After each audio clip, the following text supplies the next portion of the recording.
So everybody, welcome to today's video.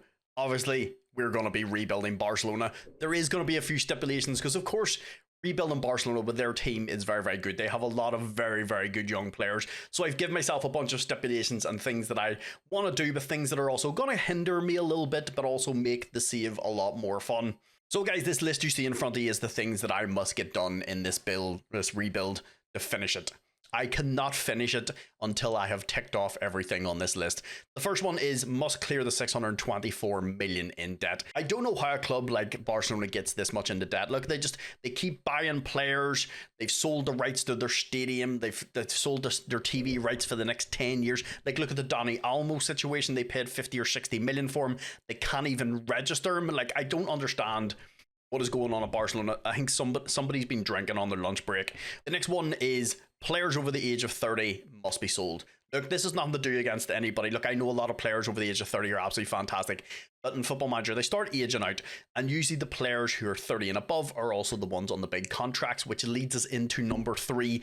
Anyone on 250k or more must be sold. So this is two good ones. Anybody over the age of 30 must go. Anybody on big wages must go. This is gonna be massive for the team, because, like, say I sell a player that's on £250,000 a week, I bring in a guy that's a little younger, he's on 50 grand a week. There is £200,000 a week in wages that we can save already. That's going to help the club financially so good. Then number 4, only 75% of transfer revenue can be spent. This is also going to be the same thing for our initial transfer budget every year.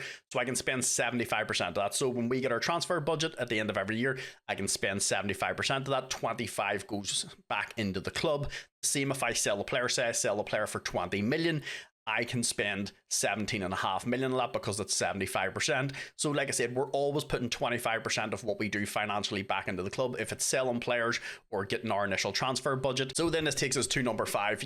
We must buy players outright with no clauses. This means no 10 million after 12 months, no 5 million after 50 games, no blah blah blah, no clauses in transfers. If we can't buy them outright, we just don't buy them. My grand always told me, if you can't buy it in cash, you can't afford it. Then that leads us to number 6.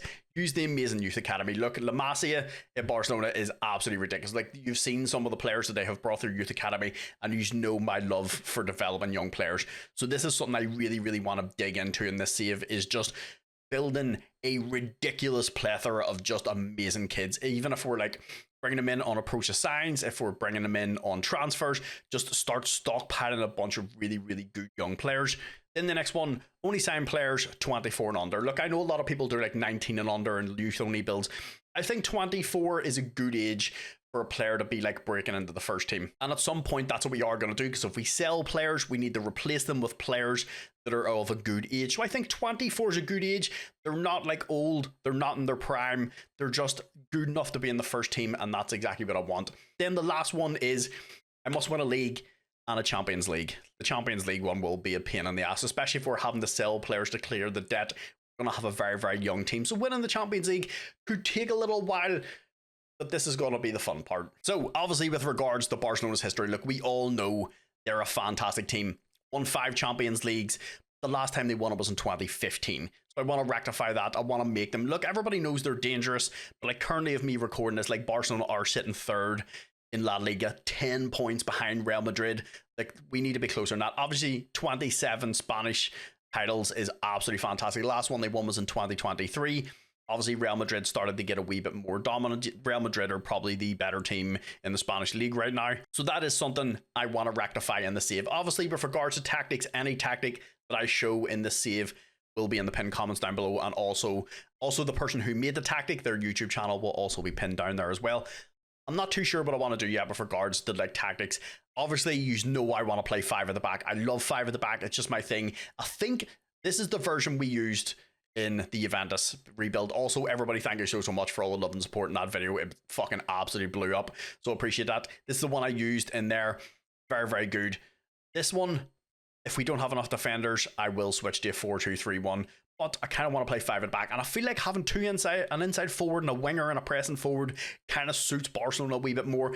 The defensive midfielder, the segundo volante, I feel like this would suit Barcelona's play style a little bit more. Because they obviously do have fantastic players like Ronald Araujo, Jules Koundé, Frankie de Jong is another one who's absolutely fantastic. Of course, Dani Olmo, one that they can't actually register in real life. Rafinha, who's having an absolutely fucking fantastic season for them. And then, of course, young Eric Garcia, who's always really, really good in FM. But Barcelona's youth is where this team really, really shines. People like Alejandro Balde, their left back. Young little maestro Pedri, still only 21 years old. Gavi, who is honestly one of my favorite players of like currently. If we're talking like really, really young players, Gavi is one of my favorites. On top of being technically gifted, he's got that aggression, the determination, like the work rate. He's just an all-round really, really good player. And I love players that have got a wee bit of grit about them. But then you also have young players like Lamine Yamal, knowing absolutely blowing the world up right now. Still only, like 17 or 18 years old in real life. You also have Ansu Fati, who's absolutely fantastic as well. Then young Vitor Roque, who's currently out on loan at Real Betis, so we're going to have to wait till next year to bring him in. But even in their dev centre and their under-19s, they have people like Marc Bernal, young Spanish centre-back, he's only 17, Pau Coabasi, another young attacking player, Noah Darvuch, and then one of my personal favourite young right-backs in the game, Hector Fort. So their team is absolutely stacked out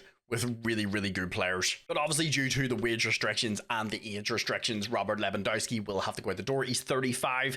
He's also on £300,000 a week. The same with Ter Stegen. He's only 32, but like he's over the age limit, so out the door he goes. Same with Szczesny, really, really good keeper, but he's 34. While Andreas Christensen doesn't fall under any of the rules for either being over age or over wages. I just don't feel he's a good enough player to be on £200,000 a week, so we'll probably look to move him on too. And with it all being said and done, this was probably the team that I would put out if I was in control team. Pena, Eric Garcia, Araujo, Koundé, Gavi as a complete wing back on the right hand side. Look, he has the work rate, he's good at going forward, he's good at going back, he's good all round, which makes him absolutely perfect to play it here. But it's also on top of that, we have a lot of really, really good players with regards to going forward.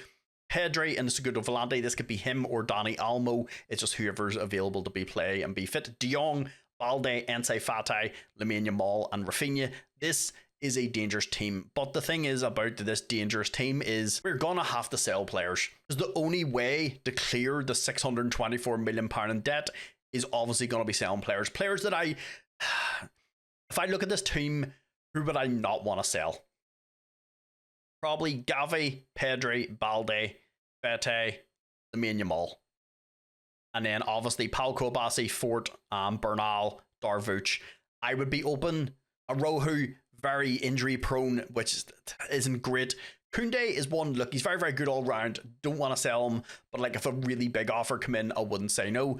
De Jong, it's one of those ones, he's getting close to the £250,000 a week, and when he wants a new contract in probably a season and a half or maybe a season, he's gonna want over 250k. So if, like I said, once again, if a really, really good offer come in, it has to be good, because I'm not selling players for like silly prices.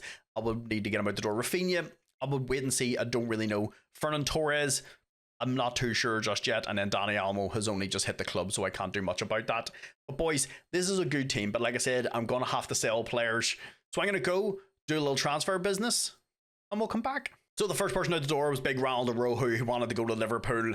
I said no, he got upset, so we worked out a deal for 60 million. The next one out the door was going to be Fernan Torres. He went to Arsenal for 35 million. Ter Stegen then went to PSG for 20 million. Lewandowski moved on to the Saudi League for 9 million. He's on 1.2 million a week. So with all those players going out the door, that totaled 124 million pound in profit. Of course, like I said, we can spend 75% of that, so that gives us a total of 93 million. So obviously with Lewandowski going out the door, we're going to be a little short up top, so I brought in Nelson Viper for 2.8 million. Obviously to bolster up the back line, because I do want to play 3 centre backs, technically 5 at the back, I brought in Martin Vitak for 7.5 million. Then the long-term replacement for Araujo is Jarell Hato. Look, he's absolutely fantastic. He's only 18, 6'2", can play in DM and centre back. He cost us 28 million. Then I did reactivate the clause for Nico Gonzalez. I'm a huge fan of Nico. I think he's absolutely fantastic. So when Barcelona sold him to Porto, they had a 25.5 million buyback clause, which just got activated. So I activated it because I want to bring him back. He's 6'2", Spanish, 22 years old, can play with both feet. He's Absolutely amazing. So this cost us 25.5 million because we had to have get our transfers right, because Real Madrid, you know, just bought Kylian Mbappe. They also have Rodrigo. Camavinga's not bad either. There's this guy Jude Bellingham, you've probably never heard of him. Tchouaméni's not bad. Oh yeah, they also have Vinicius Jr. Young Arda Güler, one to probably watch for the future. I would love to bring him into our team if we could. And then of course they do have young Endrick, so their team is star-studded, so we had to have got our transfers right. And with all those players coming in the door, I think we spent about 64 million each. Obviously, we're not getting all of the transfer revenue yet because we're 624 million in debt. But as the seasons go along, we'll bump that transfer revenue up a little bit, because the board only giving us about 45%. So if we sell a player, we're only getting 45% of that. So that is all the money done for this transfer window. Like I said, we basically lost out in about 60 million because we're so much in debt. But it is what it is. Look, this is the first season. Things are going to be a little rough for a couple of seasons till we clear that crazy debt. But I would say the players we brought in, we've done very, very well. But I think that's going to be everybody going in and everybody going out. The crazy thing is, I was just looking over the wages too. So between us selling Arohu, Robert Lewandowski, Torres, and Stegen, their wages totaled 710,000 between the four of them. Then obviously I brought in Viper, Vitak, Haito, and Nico Gonzalez. Their wages in total between the four of them is 134,000. So we just saved £576,000 a week. We just saved over £500,000 a week from just getting rid of four players and wages. But like I said, that's all the transfers in and all the transfers out. I don't want to sell any more players. I don't want to thin the squad too much in the first season. This is the tactic I'm probably more likely going to go with. I feel like I said, this tactic just suits how Barcelona wants to play. But the winger, the inside forward, the pressing forward, and obviously I really, really like his tactic. This is a Mega Lux tactic. I will leave this tactic in the pinned comments down below. Also, his channel, go check him out. Absolutely fantastic content. Super nice dude as well. But if I was in charge of this Barcelona team, this is how I would set us out. And it's honestly looking pretty good for the first season. Pena and Nets, obviously I still have to wait to try and get a keeper in, but we don't have any more cash. So I'm going to have to wait to either resell somebody in January or the board gives us a wee bit more money. But I'm very, very happy with him. He'll do for a season or two. It's not a huge deal. So Pena and Nets, Hato on the left-hand side, Eric Garcia and Koundé. Really, really happy with this as a back three. Balde on the left-hand side, De Jong in the defensive midfielder role. It's not really a ball-winning midfielder, so he's not doing a ton of tackling. He's just recycle and play, and De Jong is absolutely fantastic at that. Pedri, this could either be Pedri or Dani Almo, probably just depend on who's fit. Gavi, I'm going to put as a wing back on the right-hand side, because honestly, like, where the fuck do you play half of these players? And I think Gavi, honestly, is a perfect wing back on the right-hand side. He can carry the ball. He can defend. He's got the work rate. He's got the aggression. His stamina is amazing. He works hard for the team. He's absolutely perfect to play on this right-hand side. Lamine Yamal, of course, it's Lamine Yamal. We'll just throw him in there as a winger. This may change between him and Ansai Fati, just depending on how they play. Fati on the left-hand side. Obviously, this could be either him or Rafinha. Any of the two of these can interchange. And then Viper up top. Viper, I want to lock him in and get some proper football going. Obviously, with regards to the team, I think this would be the only people I would lock in. Gavi, because he doesn't know how to play this position, so the assistant manager's not going to put him in here. Viper, I do want to get Viper some football and just get him in there and get him progressing. But I don't think this is how the assistant manager's going to set out the team. So we're going to go pick without restrictions. Obviously, Szczesny is not going to be in here because he's too old. He's not going to be in the team. The same with Ago Martinez. So Hato will more likely be in there. Balde, Nico, De Jong, Koundé, Pedri, Fete, and Rafinha. Look, I'm very, very happy with this team. No matter who plays, I'm very, very happy. Like I said, the only people I'm going to lock in is going to be Gavi as a wing back on the right hand side as support, and Nelson Viper up top as a pressing forward. So I think we're going to go play season 1. So I am going to bring his back in January for the approach of signs, and then I'll bring his back at the start of April for the youth intakes. But boys, let's go play season 1. So boys, we are in January, which means approach of sign time for free agents. One of the people I was very, very interested in trying to get was Jonathan David. Yeah, he just signed a new contract. But one person I am interested in bringing in is young Eduardo Quaresma from Sporting. Look, he's on a free. He's very similar to Eric Garcia, so it means we have that depth. 6 foot, can play with both feet, pretty good all round. Not phenomenal at anything, but good all round. He's still only 22 years old. Also, he's free. So he's happy enough to be a squad player, and he's agreed to terms of £30,000 a week and then a minimum fee release clause of 40 million. Look, if we were to lose him for 40 million when we got him on a free, I'll be happy enough. So we are back at the start of April. Honestly, with regards to the approach of science, there was nobody really else that was interested. I would have just been wasting money for the sake of just bringing players in. Says it's a 4.5 star. Excellent youth intake. Got a couple of nice stars. Obviously, I've just went and signed everybody like I always do. I always bring everybody in. There could be a wee hidden gem. One of our top players is Aaron Gallagher. He is the same nationality as me. He is currently either a left wing or a striker. 6'6". Teamwork's phenomenal. Flair's phenomenal. First touch is good. His dribbling is fantastic. Physical stats for a 16-year-old is wild. He's also got a fantastic mentality. So he's one, could be really, really good. Could be like a pressing forward down the line because like 6'6", all strong with one foot, very strong with the other foot, which is good to see. The next one is the other elite one is don't really know what he is, to be honest. His physical stats are kind of low, but like once again, he's only 15 years old. But bravery's fantastic, determination's fantastic, positioning, teamwork, technique is good, heading's good. Like I said, physical stats will come along with time. He's still very, very young, but he's kind of looks a lot more like a central midfielder than like a right wing back, but it's kind of hard to tell. If his physical stats come up a little bit, he could be decent. The other one is a keeper, got a good mentality, consistent. Look, all in all, good aerial, good shot stopping. We have seen in the past, especially in previous saves, keepers with good shot stopping and good aerial reach are usually fantastic. We had Carnesci in the Juventus save. He was unreal. One that could be very, very interesting, kind of looks a wee bit like Alejandro Balde with regards to like attributes and stuff, is Chidai. He says he's a winger, but we could play him as like a wing back or a winger. He could probably play both. Fantastic at both feet, got a good mentality. Look, physical stats are fantastic. 14 acceleration, 15 pace, 15 agility. Obviously going to have to work on his dribbling and his first touch. He's a little short of 5'4", but he's playing as a winger or a wing back. Don't really need him to be tall, but he's one, because of his pace and his physical stats, could be pretty good. Then I found another one. This one I actually think could be pretty solid. Like, he already looks pretty good over here for 15 years old. He's Spanish, which is fantastic. Going to help with registration and stuff. He's a defensive midfielder, 5'9". Look, got a fantastic mentality. Bravery is really, really good. Work rate is good. Technical stats are pretty decent. Physical's a little slow, but like he's one I think could come along with time. Then we also have this guy as well. Another one that's the same nationality as me. Playing a 1.5 stars, but has good potential, but has a horrendous mentality. Another one, 6'6", which is absolutely wild.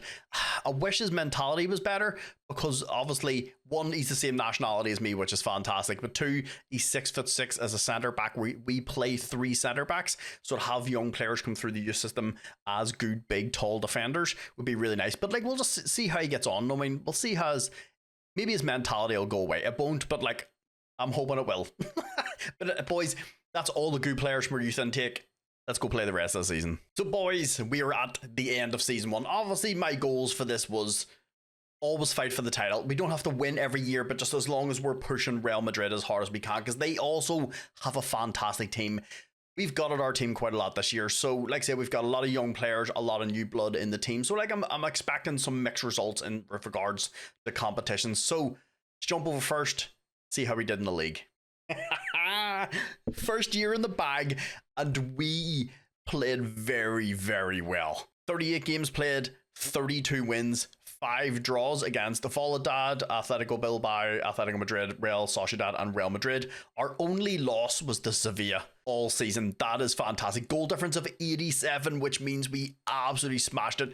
101 goals. We won the league by 10 points. This is one of my favorite things ever.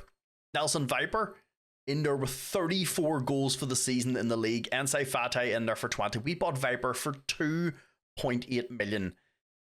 I love this. Look, there's nothing better than buying just wee hidden gems. I know Viper's technically, everybody knows about him now, but he's still like one of those wee hidden gem type players. And like for 2.8 million, scored 34 goals. Be interesting to see how many he got in all competitions. We have nobody in the average ratings. We have nobody in the assists, which is kind of strange considering we played so well. We've nobody in the average ratings. Nelson Viper, top of the list for player of the matches. Penna, 28 clean sheets. 28. That is absolutely insane. Overall team view, so most goals per game was us, 2.66. Most goals was Real Madrid. We scored, fuck off, we did not get 99. We couldn't have just got one more goal through the whole season. Real Madrid scored 106, but look, it's to be expected. They've Mbappe, Vinicius Jr., Jude Bellingham. I mean, their firepower is fucking ridiculous. We held our own very, very well. Most clean sheets, us with 29. Fewest conceded. We only conceded 12 goals all season, considering we have pretty much a brand new backline, like with regards to centre backs apart from Koundé. Only conceding 12 goals in 38 games is absolutely wild. Most shots for, we were just behind Real Madrid, and then fewest shots against was us by a long shot. So we started off the season with a little 3-each draw against Real Madrid. Vinicius Jr. started things off for Real Madrid. Then we hit back through Viper. Nelson Viper then added a second. And Saifati then put us 3-1 up. Then Vinicius Jr. with a belter of a strike to make it 3-2. And unfortunately, in the 81st minute, Alba equalised to make it 3-each. So honestly, not a terrible result, but being 3-1 up kind of hurts a little bit. But then we pushed on, smashing Valencia 5-0. Young Nico opened the scoring. And Saifati put us 2-0 up. A great ball from De Jong and the Fate, 3-0. And of course, Big Viper had to get himself on the score sheet. Then Nico with a second to put us 5-0 up. We also had a fantastic win against Villarreal, smashing him 4-0. Young Pedri made it 1-0. And then Big Martin Vitak with a striker's finish. Not bad for a centre-back. Frankie de Jong makes it 3. And then we just put so much pressure on them for the 4th goal was an OG. They made a fantastic 2-0 win against Atletico Madrid. Nelson Viper to make it 1-0. And Saifati with a great bit of play. Don't know how he got it in, but that's 2-0. So some fantastic results against big teams. We did really, really well in the league. I'm very, very happy with this. Nelson Viper scoring that many goals in his first season for someone that cost 2.8 million makes me very, very happy. Let's see how we did in the cup. I would love to say it was a fantastic cup run, but we got to the quarterfinals. I got knocked out by Atletico Madrid. We didn't start things off great. It was an OG from Eric Garcia. He couldn't do much. It kind of just hit him and went in. But then Alvarez stepped up when they got a penalty. Put them 2-0 up. We managed to pull one back through a good free kick routine from Frankie de Jong. But unfortunately, it just wasn't meant to be. We just weren't good enough on the day. We also got Nelson Viper injured, but probably didn't help us. But conceding somewhat 2 silly goals, this is unfortunate. I kind of wanted to do well in the cup. But then on to the big one, the Champions League. I'm actually very, very happy to see Nelson Viper up here with 9 goals right in behind Erling Haaland. So we were in Group A. We had Shakhtar, PSV, and Stern Graz. This is a group we should be going through relatively easy. PSV do have some good players, but like as you can see, we played 6, we won 6, 3-0 against Stern Graz, 3-1 against PSV, 4-1 against Shakhtar, 5-0 against Shakhtar, 2-0 against Stern Graz, and a 1-0 against PSV. So that takes us on, which took us to the round of 16 where we got RB Leipzig. First match went pretty well. We drew 1 each. And Saifati opened the scoring for us to make it 1-0. But they unfortunately hit back through a Penda, which led us to the second leg where we ended up getting beat. If you can see the times on the goals, it's pretty bad. We actually opened things up through a belter of a goal by Rafinha.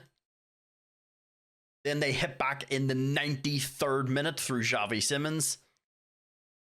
Then through some terrible play of ours, they scored in the 94th and put us out.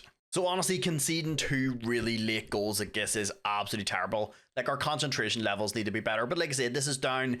We do have a young team, and especially young centre back. So like, this is a learning experience for him. But this is not how I wanted our Champions League run to go.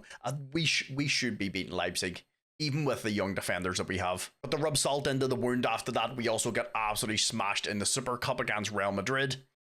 Kylian Mbappe opening things up in the 3rd minute. He hit back 10 minutes later with another goal. He's just so fast. That's a cheeky little chip. I can appreciate that. Then he stepped up at halftime, got himself his hat-trick. We should be defending better than that. So all in all, for our first season, look, I'm relatively happy considering, like I said, we do have a lot of stipulations in this and a lot of things to hold us back. But this is what makes saves fun. If it's just easy and rosy, I don't have as much fun. If some people love that. Some people love building god teams and just obliterating everybody. For me, I love the struggle. And like I said, we did fantastic in league. We absolutely smashed it. 10 points clear. Made it to the round of 16. We should have been beating Leipzig. We should have. Gavi also got himself injured. I did see that. He got himself injured for 4 months. I think he wrecked his cruciate ligaments. So not a great result. We also had Viper injured too. Spanish Cup, Atletico Madrid, it can kind of go anyway. When you start getting into the quarterfinals of cups, things get a little rough.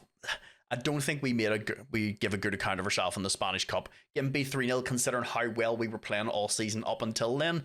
I would like to see us do better. The Champions League is always something I want to do well, and obviously it's one of the things that we have to win in this save to be able to finish this. So yeah, we need to do better in the round of 16. But I'm going to start things off with the big man up front, Nelson Viper. 2.8 million, 48 goals in 48 games is absolutely insane. A 7.48 for the season. Big man, take a bow. Then also young Ansai Fatai played 42 games, 23 goals, 4 assists and a 7.12. Very, very good season from him. The thing that surprised me the most is Lamine Yamal started 1 game. He did have 24 off the bench, so as he improves, the assistant manager is going to put him into the team. I'm not too sure if I want to lock him in there. I don't know yet. But he got 3 assists in his games, played a 6.84, but it's to be expected. He never really... It's hard to be consistent when you're not consistently playing. Noah Darvuch actually didn't get any game time at all this season, but he's actually still improving, which is fantastic. This is something that I do want to see. Look, if he's not going to get a lot of football just yet, maybe a wee loan spell for him. Then young Pedri, 48 games, 10 goals, 13 assists, so 26 goal involvements for young Pedri and an over 7 rating. He played fantastic. This is probably one of the weirdest ones is Dani Olmo didn't actually play any games at all. Only had 9 off the bench. Considering how good he is now also transfer listed. Rafinha, another one who is very, very upsetty spaghetti, is also now transfer listed. How much is he listed for? 48 million. He had 13 games started, 34 off the bench, 11 goals, 8 assists, so basically 19 goal involvements. Yeah, like I said, it's just, I think Rafinha is going to be very, very good in the next FM because he's having a blinder of a season in real life. But this is the manager. Look, I just feel Ansai Fatai is just a little better than him. Like I said, unfortunately for Gavi, like I said, he did get that cruciate, damaged cruciate ligaments. He's out for 2 to 4 months, which is unfortunate. He played 37 games, 4 goals, 15 assists, and a 7.1 for the season. This is unfortunate for the young man. Then another one, young Mark Bernal, once again, didn't play any games, but he's also increasing quite a lot. Another one who doesn't get any football, maybe a little loan spell again. Then big Nico Gonzalez, 49 games, 9 goals, 10 assists, and a 7.19. It was fantastic to bring him back. He's also still improving as well. Still only 23 years old. I don't understand why Barcelona sold him. It must have been a financial thing. Then, of course, big Frankie de Jong, 46 games, 6 goals, 12 assists, and a 7.16 for the season. Frankie's fantastic. Young Hector Fort, good to actually see him getting a wee bit of football. I'm guessing he probably stepped in whenever Gavi got injured. He had 12 starts, 14 off the bench, 2 assists, a 6.84. But like I said, once again, hard to be consistent when you're not consistently playing. Jarell Hato looking a lot better already. The game time has helped out so much. 48 games, 3 goals, 8 assists, and a 7.15. Young Balde, 41 games, 3 goals, 12 assists as well, and a 7.28. Then good to see Baitak getting a lot of goals as well. He's still not playing at a fucking high level yet, which is absolutely wild. He played 21, or started 21 games, 28 off the bench, 3 goals, 1 assist. I would like to see him improve a lot more. 6'4", big physical dude. Of course, Koundé, like we know he's going to play a lot of games. 45 games, only 1 goal, 4 assists, and a 7 rating. Young Paul Kouabasi actually has a buy clause of 2.3 million, and there is a lot of people interested. Like, you can tell how good this kid's going to be. Look who's after him. Arsenal, Chelsea, Liverpool, PSG, Inter, and Juventus. So I have offered him a new contract with a way higher buyout clause. But he started 3 games, 14 off the bench. Like I said, another one I want to start getting a wee bit more football because he has the potential to be fantastic. Then another one I like to see always getting a ton of football is Eric Garcia. I'm a huge fan of Garcia. Like I said, he's not amazing at anything, just good all round. But he played 42 games, 1 goal, 5 assists, and a 7.10. But then one of the boys that I'm sure is happy that he had a banger of a season. Look, he's unhappy because he wants a new contract. I have offered him a new deal. Played 47 games, only conceded 19 goals, had 33 clean sheets, and a set. The fact that he only had a 7.18 for the season is absolutely wild. So all in all, boys, I would say a really, really good season. Like I said, I want to improve in the Champions League. That is the big thing for me. The cups will come with time. Already getting the league out of the way is absolutely amazing. So I'm very, very interested to see who the assistant manager now puts in position. Interesting. Chesney is in there. Obviously, Chesney's not going to be there because he's going to be going because he's over the age. Hato, Garcia, Koundé, very, very happy with this. Balde, Gavi now does slip in there, so now I don't need to lock Gavi in. I can just let him chill, because the only downside to locking people in is unfortunate. Did Gavi get an injury because he was tired? Is that what happened? De Jong, Nico, fucking solid midfield. Rafinha, probably not going to be here next year, so it's probably more likely going to be this, and then throw Nelson Viper in there. This team, obviously, a keeper. Where did the keeper go? Pina. I didn't put Pina back in. Pina, Haito, Garcia, Koundé, Balde, Nico Gonzalez, De Jong, Gavi, Pedri, Fatah, and Viper. That's a team I'm very, very happy with. We had a fantastic first season, got the league out of the way, unfortunately played shit in the Champions League. The cup only got to the quarterfinals and then got smashed in the Super Cup. But getting the league out of the way and winning by 10 points with a very, very young team, I'm happy with this, boys. So obviously going into season 2, we still have a few people that are a little older in the team that we do need to get rid of. Martinez is one, but like nobody is interested in him, so I may just have to release him. We now also have a problem with Frankie de Jong. He is now transfer listed for 80 million. He wanted a new contract, wanted £325,000 a week. Obviously, we have that stipulation where anybody over 250k gets sold. So it looks like Frankie de Jong may be going out the door, but obviously I'm gonna want good money for him. Who's interested? PSG, I would want at least 80 million.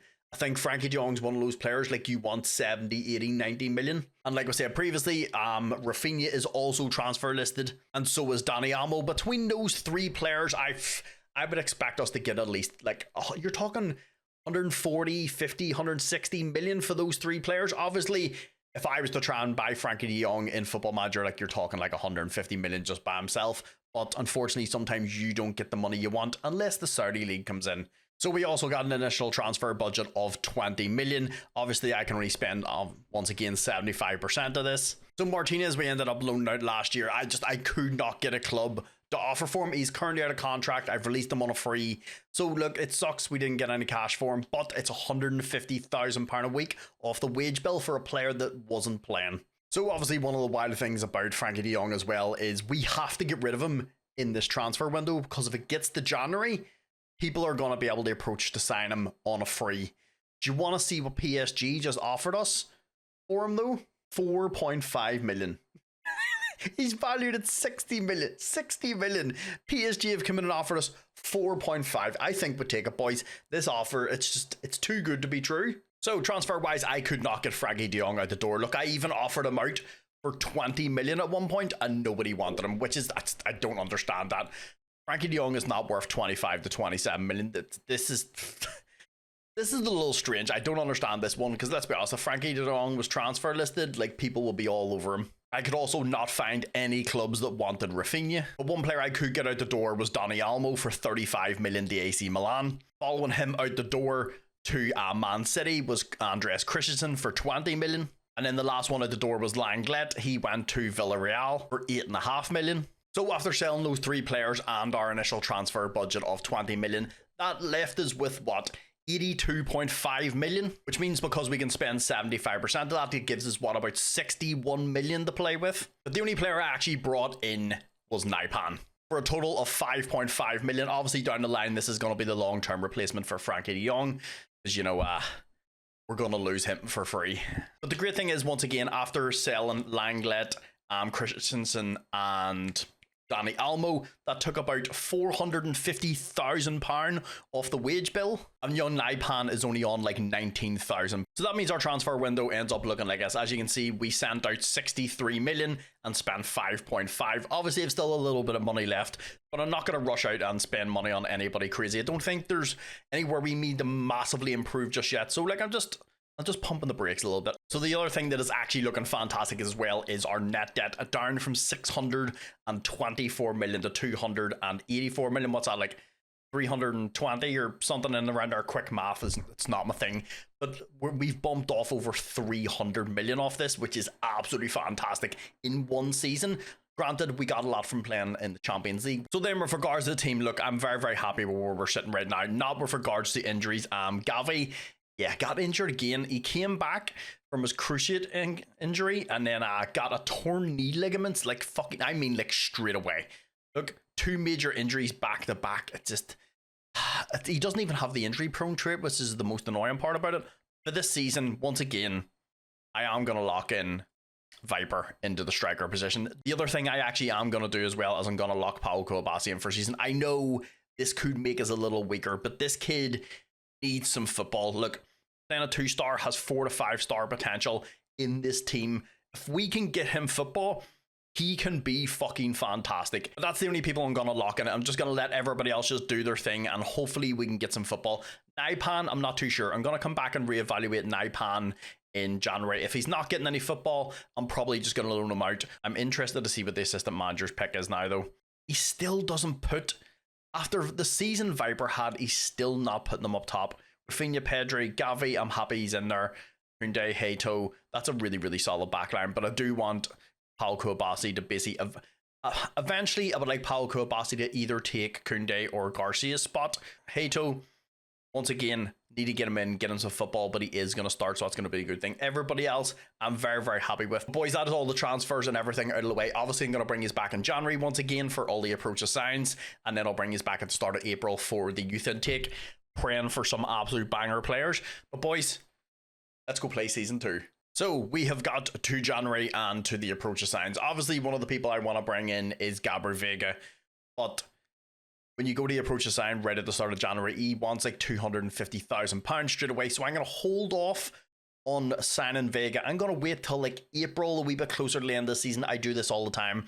You can get his wages down to like £140,000-150,000 a week. One other player I am looking to bring in is Nasi Univar from Ajax. Obviously, he's on approach sign. He's only 22 years old. Very, very good player. Obviously, going to play as a squad player. So we're going to go in, give him a little contract action. He's an emergency backup. So he's happy to sign at £18,000 a week with a 40 million buy clause. Look, if we get rid of him for 40 million for a player that we brought in for nothing, that's how you get yourself out of £624 million in debt. Another one I'm also going to put in for is Lazar Samaric. Another one going to play as a squad player, but he's still only 23 years old. He's not going to want crazy wages. Yeah, he's a little injury prone, but he's going to be a squad player, so he's not going to be starting every game. So, like I said, happy to be a squad player. So he's agreed on a contract of £30,000 a week with a 60 million clause. Once again, if we lose a player for 60 million we got on the free, I'll be happy enough. Another one I thought would be funny to bring back would be Iliax Moriba. Obviously, used to play for Barcelona a long time ago, went to Leipzig, been to Valencia, been to Vigo. I mean, he's never had a club that just settled down and just played. So I'm going to offer him a little contract. Look, even if he's happy to play as an emergency backup is fantastic. So the only thing is, he wants a minimum fee release clause of 30 million, which I'm fine with, but he wants £85,000 a week for a player that's going to be an emergency backup. This one I'm going to finalize, but I'm not too sure if I'm actually going to go through with this one because I feel like 85 grand a week is a little rough. So I'm going to hit finalize now, and then when the opportunity comes through, I'll decide then what I want to do. So all through the January transfer window, as you can see, I'm at the 23rd. I cannot get rid of Rafinha and De Jong. Rafinha, Chelsea came in and offered 22 million. I was like, sweet, just get him out the fucking door. He rejected Chelsea. Arsenal come in and offered. He rejected Arsenal. I want to send him out on loan to Inter Milan. He rejected them. He rejected, God, who else was it? There was somebody else. I can't remember who it was. He will not leave. He is transfer listed of his own accord, but he will not go and sign for another club. The same as Frankie de Jong. Every time I try and loan him out or sell him to somebody, they just keep rejecting and saying they're not going anywhere.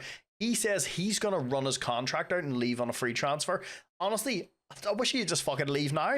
So one player I did decide to bring in to bolster the midfield and also the defense is De Bast from Sporting Lisbon, cost us 6.5 million. But on top of that, I also wanted to have a proper keeper. So I brought in Nicolas Hadel for 11 million. I think this is a really, really good choice. The dude's aerial distribution and shot stopping and his communication are fantastic. So boys, we're at the end of season 2. Obviously, like I said, my goals for this going forward is the league is always very, very important, but we can't expect to win the league every year. Real Madrid have a very, very good team. Of course, Atletico Madrid in there, but I feel like it's kind of us and Real Madrid a wee bit. Obviously, we've sold a lot of big players, and yeah, we've got a wee bit of a young team. Champions League is very, very important. Look, I want us to just keep progressing and progressing and progressing with regards to Champions League. Obviously, winning at some point will be fantastic. Let's jump over, see how we did in the league first. So, boys, 2 years in a row. I always feel like I always do really well in the league. It's the Champions League in my rebuilds that I always suck at. But the league, we always seem to do really, really well. We did 38 games, won 31, which is fantastic. We only drew 4 games against Real Madrid, Atletico Madrid, Valencia, and Girona. And in our 3 losses, Sevilla, Real Madrid, and San Sebastian. Look, we lost 2 of those games, 1-0, and the other one 2-0. I'm happy enough with that. Nelson Viper, for 2.8 million, 42 goals in the league this year. He is fucking 3 above Kylian Mbappe, which is absolutely wild. He's also in there for average ratings, which is fantastic. And then Lamine Yamal and Gavi in there for them 2 both being on that side together, just proven to be pretty deadly. Of course, Nelson Viper in there for player of the matches. And then, of course, the team overview stats. Most points per game was us by... No, Real Madrid are pretty close. It's us and Real Madrid are pretty far ahead. Most goals... 103. Real Madrid scored 100 as well, which is absolutely wild. Like, us and Real Madrid are just so far ahead with regards to like how many goals we're scoring. Most shots for, once again, still pretty close to Real Madrid. Fewest shots against, I think we did pretty well compared to Real Madrid. Most clean sheets, they had the most clean sheets with 20, or we had 20, they had 23, and then fewest conceded. We're 1 goal behind them. Look, we are doing absolutely fantastic in the league. So we started the league fantastic with a 3-0 win against Villarreal. Goals from Big Nelson Viper. Got our second through Frankie de Jong. And then Nelson Viper finished the match off with his second to win 3-0. But then we also had a fantastic 3-0 win at home to Atletico Madrid. So Enzo Fete started off the scoring. He then also added himself a second goal. And then Big Frankie de Jong made it 3-0. Then we also had a 3-0 win against Valencia. Seem to be getting a lot of 3-0s this season. Of course, Nelson Viper started off the scoring, because who else is going to score first? He then added himself a second from another corner. And then young Vite Roque got himself a goal for the third. But the 2 matches against Real Madrid, they ended up beating us 1-0 in one of the games. And then we drew with them 1 each, even though we had Lamine Yamal injured in this match. So we actually started things off with a Pedre goal. But then a silly mistake from us let Tuchemeni in. Not gonna lie, it was a bit of a banger goal. So with regards to the league, look, another absolutely fantastic season. Winning it back-to-back is amazing. So let's see, hopefully we did better in the cup this year. So our Spanish cup run starts for us, obviously, in the quarterfinals, where we get knocked out by Atletico Madrid. The cup is just not for us. It really isn't. The worst part is they scored with a penalty in the 96th minute. And I think the worst part is we were the better team. As you can see, they had 4 shots, 3 goals. We had 10 shots, 5 goals. But our XG was terrible, so like we just didn't play great. Look, the cup, we suck in the cup. It's something we do need to rectify. Obviously, I want to try and win as many trophies as I can with this team. Obviously, we're still young. We're still a wee bit inexperienced. But look, it's going to come with time. But like, what are we doing in the cup? So then that leads us to the Champions League phase, where we got Real Madrid in our first match and we won 3-0. Then we had a fantastic 4-0 win over AC Milan. Then a 2-0 win away to Stern Graz. Then we had a 1-each draw away to that team I'm not even going to try and pronounce. Then we had a 2-2 draw away to Inter. A very strange 2-1 defeat to Rangers. Then we had a good 2-1 win against Olympique Marseille. Then our final match of the league phase, we ended up beating Bodo Glimt. So then that took us straight into the round of 16, where we faced Newcastle. The first match at St James's Park, we drew 0-0. Then in the home match, we slapped them up 5-1. We started off the scoring through Lamine Yamal. Then got our second through big Martin Vitak. Then Nico added our third. Not a bad shot for a defensive midfielder. And then, of course, it wouldn't be a Barcelona match without a Nelson Viper goal. They hit back in the 70th minute through Willock. I don't know what our defense was doing at this point. Then we hit back through Enzo Fete. I don't know what their centre backs were doing, but thank you very much for the goal. So then that took us to the quarterfinals, where we got Bayern Munich. We drew 1 each in the first leg. We started things off through the injured Nelson Viper.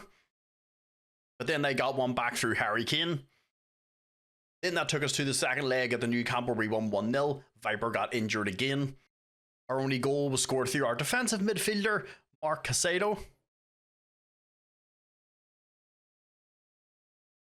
So that then took us to the semi-finals, where we got Man City. We slapped them up 3-0 in the first leg. So young Pedri started off the scoring.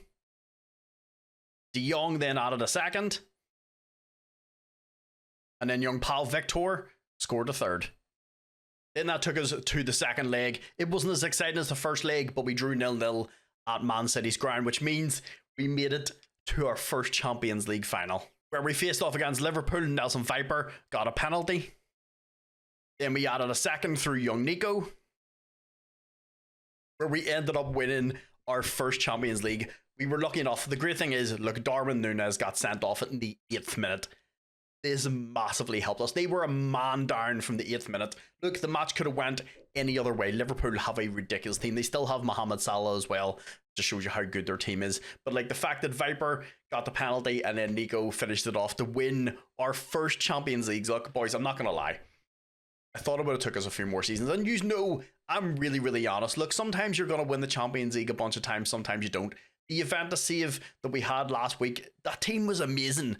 I just couldn't get us over the hill, boys, to win the Champions League. So the fact that we've got it done in the second season now, which means all we have to do is clear the debt and build up a fantastic team and just have a bit of fun. We don't have to worry about trophies. We've won the league, won the Champions League. We need to win the fucking cup. The fucking Spanish Cup, I think, is going to be harder to win than the champ. Here's a wee thing. I wonder if we can win the Champions League again before we win the Spanish Cup. So then that takes us to the performances this season. Obviously, like I said, I wanted to bring in a full-time keeper. I think Pena is fantastic, but it's just Hidel's like got that aerial, the distribution, the shot stopping. He's a better keeper all around. And like I said, we paid a very, very good price for him. Look, played 23 games, 18 goals, 11 clean sheets. Look, and he's still only 25. Then young Gavi, of course, playing as our complete wing back on the right hand side. 38 games played, 17 assists and a 7.13, and he's still only 21. Then, of course, his young compatriot on the other side, Alejandro Balde. 38 games, 2 goals, 12 assists. I would like to see a few more assists from Balde, but I know he did have a few injuries, got a few niggles through the season, but I would like him to get up in and around where Gavi is.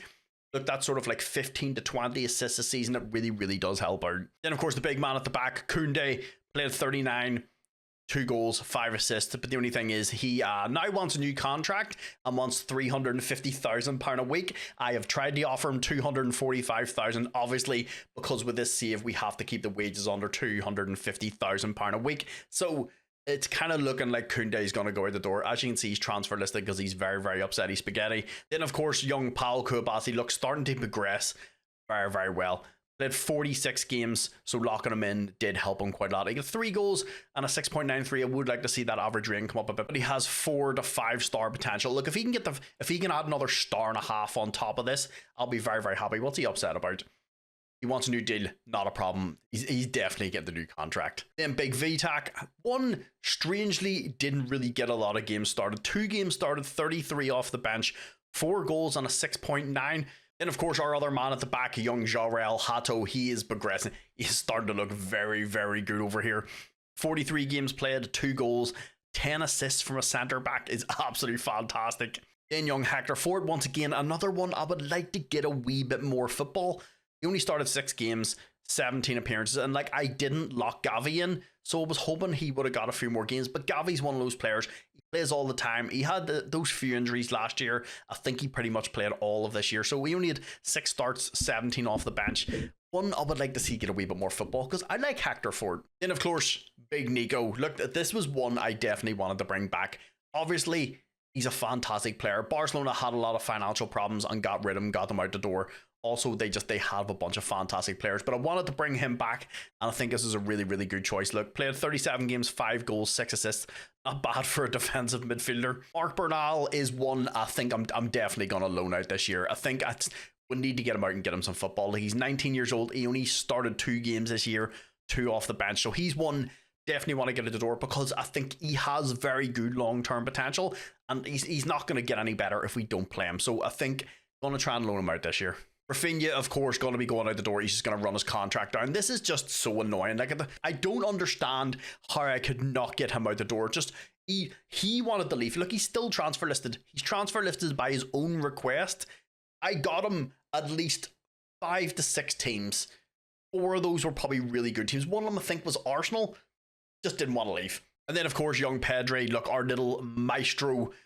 34 games played, 5 goals, 11 assists. He only has 6.99. I would like to see his average rating and performances come up a little bit. I know we did have a few niggles because he only played 34 games, and the kid's unreal. Then, of course, young Naipan, look, he only got 1 off the bench, so he's one definitely going to loan out for the season. Noah Darvuch, another one I think I'm going to definitely loan out and get some football. Another one that has a ton of potential, but once again, he's not going to reach it if he doesn't fucking play. Then, of course, Lamine Yamal, look, still only 18 years old, 33 games played, 6 off the bench, 13 goals, 18 assists, and a 7.3. He's a 3-star.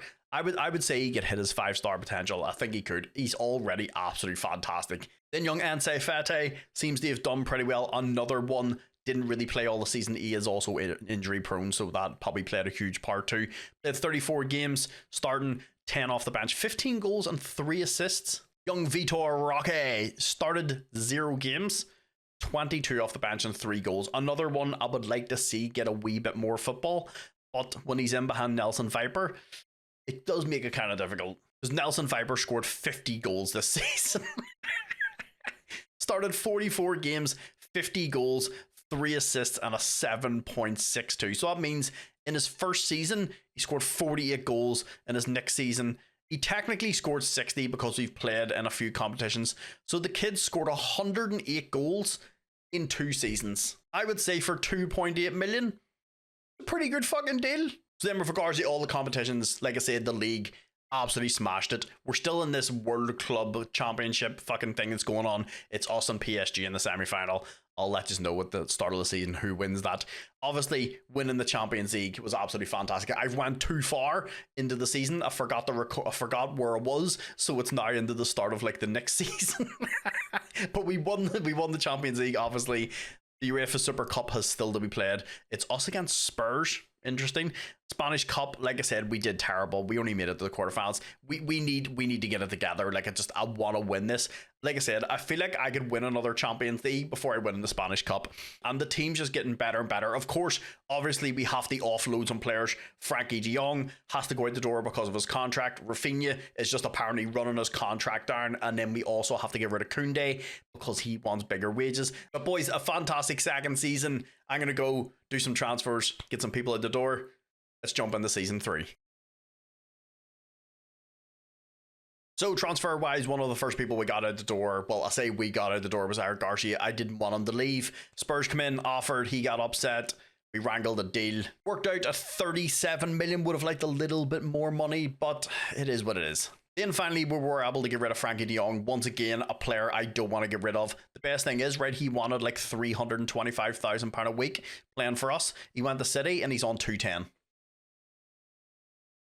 If he wanted 210,000, I would have happily kept him. We only made 22.5 million on this deal. It's stupid. But on the plus side, with those 3 deals going out the door, then we also got a transfer budget of 51 million. So obviously, like I said, we can only spend 75% of all that transfer and 25% goes back into the club. So that gives us a total we can spend 116 million, which to be honest is very, very good. Am I going to spend it all? Probably not. I'm going to be as sensible as possible. So one of the first people I did bring in the door was Gabriel Vega. This is one, like I said, I was going to come back to at the end of the season. We got him in the door. Obviously, nobody had went and offered for him. We give him £100,000 a week. So we lost Frankie de Jong and Almo, but we brought in Vega on a free, which is absolutely fantastic. Then the other one that came in on the free was Lazar Samaric. So once again, we lost Dani Almo and Eric Garcia, brought him in on a free. Look, he's only on £30,000 a week as well, which is amazing. I did also confirm Iliax Marie, but look at just the same as the Nico situation. I want to bring them back, the club that where it all started, and just make them great again. Obviously, he doesn't have the potential that he used to have a long time ago, but he's back at the club, boys. Then the last one I did confirm was Nache Unavar. Once again, another one that's going to play a huge part in the squad because, like I said, we have Lamal on one side and Ensai Fatih on the other side. Those guys are going to need breaks at some point through the season. So this is a lot of squad depth. He's also only on £18,000 a week. And once again, we got him on a free transfer. So the only person I went out of my way to spend actual money on was Antonio Silva. He had a buyout clause of 39.5 million, so I activated. Obviously, with us looking a wee bit thin at the back with having to get rid of Koundé, I brought Antonio Silva in. Then it means going into the current season, into season number 3, boys. Obviously, I've moved Koundé and Rafinha out of the squad into the B team until I can get rid of them. This is how I would set the team up. Hidel, Heito, Silva, and Paul Kouabasi. Then we have Balde, Nico Gonzalez, Pedri, Gavi, Lamine Yamal, Ense Fete, and Viper. On the bench, the Bast, Vitak, Charisma, Fort, Vega, Samaritic, Vitor Roque, Nese, Iliax Mariba, and Torre. Look, we have a very, very good team. Then if you scroll down, Bernal, Darvuch, and Naipan, like I said, I'm going to try and get them loaned out. I do want to get them a wee bit of football. So like I said, boys, going into the team for Season 3, this is how I would set them out. Obviously, the assistant manager may have another idea. I'm pretty happy with that. I don't understand why he keeps taking Lamine Yamal out of the team. I don't know why. Charisma, don't get wrong. He's a good player. Like, he is a good player. He's fucking solid. But I wouldn't take Lamine Yamal out of the team. So that's the only thing that he's changed, is just Charisma comes in for Lamine Yamal and Pedri. Like, where the fuck even is Lamine Yamal? Where does he put him? He's the 13th sub. Right, we may have to lock Lamine Yamal in, so I think I'm going to do that. So this is going to be the only people I'm going to lock in for the season is going to be Lamine Yamal, because apparently, like I said, the assistant manager just apparently doesn't like Lamine Yamal. The kid's phenomenal. And Viper, I'm always probably more likely going to lock Viper in. Look, I want him to score as many goals as possible. The fact that he scored, what, 108 goals in 2 seasons for a dude that's worth 2.8 million is phenomenal. But boys, that's all the people in, all the people out. Obviously, with regards to Koundé and Rafinha, if I can get rid of them, you'll see that in January, because I don't think we're going to get rid of them this window. Nobody is interested in them, which is wild, because if Koundé went up for sale, be loads of people after him. Boys, that's everybody in, everybody out. The team is looking absolutely fantastic. Also, with regards to the youth intake last year, it was 2.5 star. It was terrible. Nobody was good at all. So, like, I just didn't show you it. So, obviously, I'm going to bring you back in January for all the approach signs, and then bring you back for the youth intake. Hopefully, it's a good one this year. But boys, let's go play Season 3. So we have made it to January. Honestly, there's nobody on the approach of signs that I'm very, very interested at all. But one person I did add with Dennis Seaman. Brought him in for a total of 9.5 million. Obviously, a very, very good keeper. He's only 21. Nicholas Hidel's like, what, 27, 28. So he's going to be like the long-term replacement for him. He was also upsetty spaghetti at his club, so we got him for a wee bit cheaper. So we're at the start of April for our youth intake. It's not great, boys. It is below average, 2 stars. So boys, we're at the end of Season 3. Look, obviously, our main goal now is just stay in as many competitions as possible. Obviously, winning the Spanish Cup, because I haven't fucking won it yet. It would be a main thing.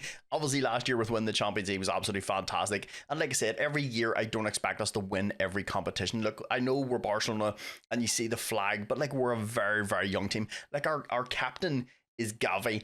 Our assistant captain, our vice captain is Antonio Silva. You know what I mean? Like, our team is very, very young. And this year, Real Madrid actually pipped us the title. They beat us by 6 points. So I'm guessing along the line we've lost a couple of games. Yeah, we basically played 38 games, 30 wins, which is still fucking crazy. They won 33, 5 draws: Vigo, Granada, Villarreal, and Sevilla. Then our 3, yeah, we get beat by Real Madrid twice, which pretty much lost us the league at that point. Because it comes down to the Atletico Madrid games and the Real Madrid games. We have to fucking win. If you want to win the league now, look, they have a 76 goal difference, which means they outscored us. Either we didn't score a lot of goals this season, or just defensively, we were just absolutely rock solid. But like, I think we just didn't score as much. We'll find out, obviously, when we win the team stats. Goals, Viper, still top goal scorer with 32. He's fucking like 9 ahead of Kylian Mbappe, which is absolutely wild. He's also in there for average ratings. Lamine Yamal had a very, very good season, bad looks of it. 18 assists. Viper in there for player of the matches. Hidel, 22 clean sheets, just behind Courtois with Real Madrid, which is amazing. Gavi in there for yellow cards, as I'd expect Gavi to be. So as you can see, if you go into the overall team stats, it's looking a little Real Madrid heavy. Most points in a game, look, we were just behind them. Most goals, they scored 93, we were 83. So both of us scored way less goals this season. 83 for us is a little wild. Like, that's like, what, like a 19 drop off from last season. Losing players like Rafinha, De Jong, and Koundé, you know what I mean, are massive hits to the team. So they probably didn't help, especially De Jong. De Jong was instrumental to our team last year. He really, really was. He scored a lot of really big goals in big games. But look, this is what I want. Look, if you're just winning the league every year, it's no fun. of like that wee bit of competition. So we didn't start the season off too great, obviously losing a match to Atletico Madrid. They started off the scoring through Alvarez. Honestly, just some terrible defending from us. Molina put them 2 goals ahead. Then Yamal got the goal for us. Like I said, not a fantastic way to start off the season, and against Real Madrid and Atletico Madrid, you have to win those games. Like, those are the games, if you don't win, you don't win the league. Then we did have a fantastic result against Valencia, beating them 3-0.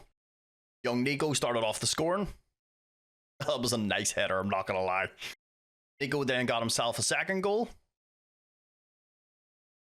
Then the only way to finish off the match, Nico got himself a hat-trick. But then we got a fantastic 4-1 win away to Getafe. Lamine Yamal started off the scoring. Then they equalised pretty much straight away. But then Big Viper put us 2-1 up. In the 25th minute, he got himself another goal. Then on 72 minutes, he got himself a hat-trick to put us 4-1 up. Then unfortunately, 3 games before the end of the season, we get slapped about by Real Madrid. They ended up beating us 3-0. They started off the scoring with a Kylian Mbappe penalty. Then Big Jude Bellingham added the second. Then on 77 minutes, Rodriguez got the final nail in the coffin. Honestly, terrible keeping from us. So like I said, unfortunately, those losses to Real Madrid and Atletico Madrid, those are the things that kind of ended up losing us the league, because we did very well the rest of the season. We had a lot of really good wins. So we did make it to the quarterfinals of the Spanish Cup, where we beat Tenerife 2-0. Young Marc Bernal got the first goal for us. Then you all know who got the next goal. Of course, it was going to be Viper. So then that moved us on to the semi-finals, where we got Girona, but drew them 0-0 away. In the second leg at the new camp, we slapped them up 4-1, boys. So we started scoring off through young Gavi. They scored through Ruiz. And Fede added our second goal. Young Balde added the third.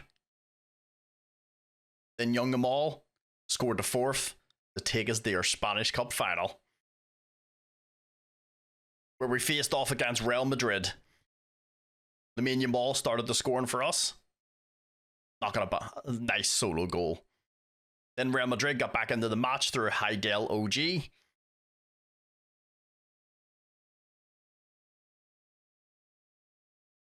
Not really his fault, it just come off the post and hit him. And of course, the man, the myth, the legend, Big Viper got us the winner. That means, boys, finally, we have won the Spanish Cup. It only took us 3 years to win it.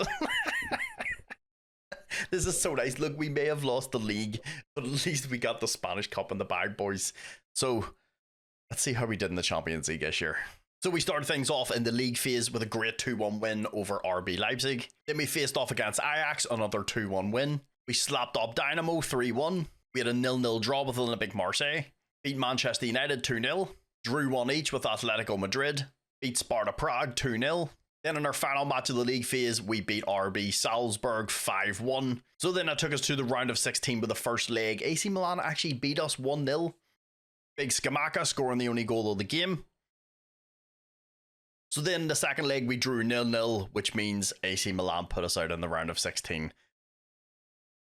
It's either we win one competition and lose the others. We can't get everything at once. Look, there's going to be one of these seasons where we do the treble, okay? It's just, it's not going to be this year. This is not a great result. Look, I think a team like ours should be at least making the quarterfinals every year. We just didn't play great against AC Milan. But then that took us to the Super Cup semi-final, where we start off the scoring through Lamine Yamal. Also, we're facing Real Madrid, just let you know.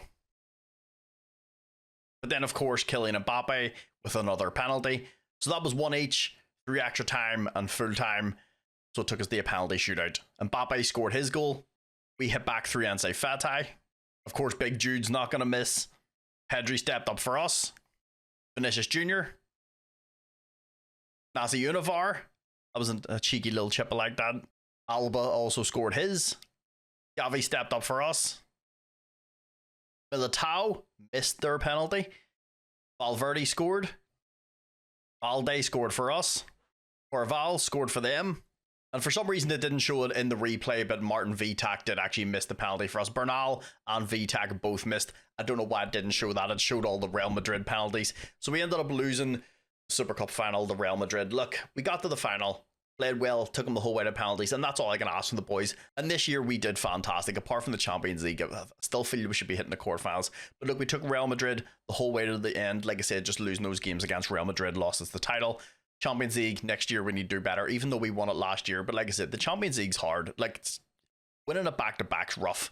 Then UEFA Super Cup, we also won that. We beat Spurs. And then the Spanish Cup, we won that. And then we were runner-up in the Spanish Super Cup. Then that takes us to the players. Hadel had a fantastic season. This is his first season starting, because obviously we bought him in January last year. He had 57 games, 32 conceded, but had 30 clean sheets. Young Gavi on the right-hand side, 44 games, 6 goals. There's been a few seasons where he's got like 17 assists but hasn't scored any goals. This season, got 6 goals, 12 assists, so 18 goal involvements. Pretty happy with that. Then his buddy on the other side, Balde, who usually always gets among the goals, played 52 games, 4 goals, 12 assists. Of course, Antonio Silva is first season in the team, 50 games, 3 goals, 2 assists, and a 7.13 for the season. I'd just like to point out how good Paul Kouabasi is looking. It just shows you, dude, if you play this kid, he's absolutely fantastic. The only thing is, if you're not Barcelona, they usually just waste him.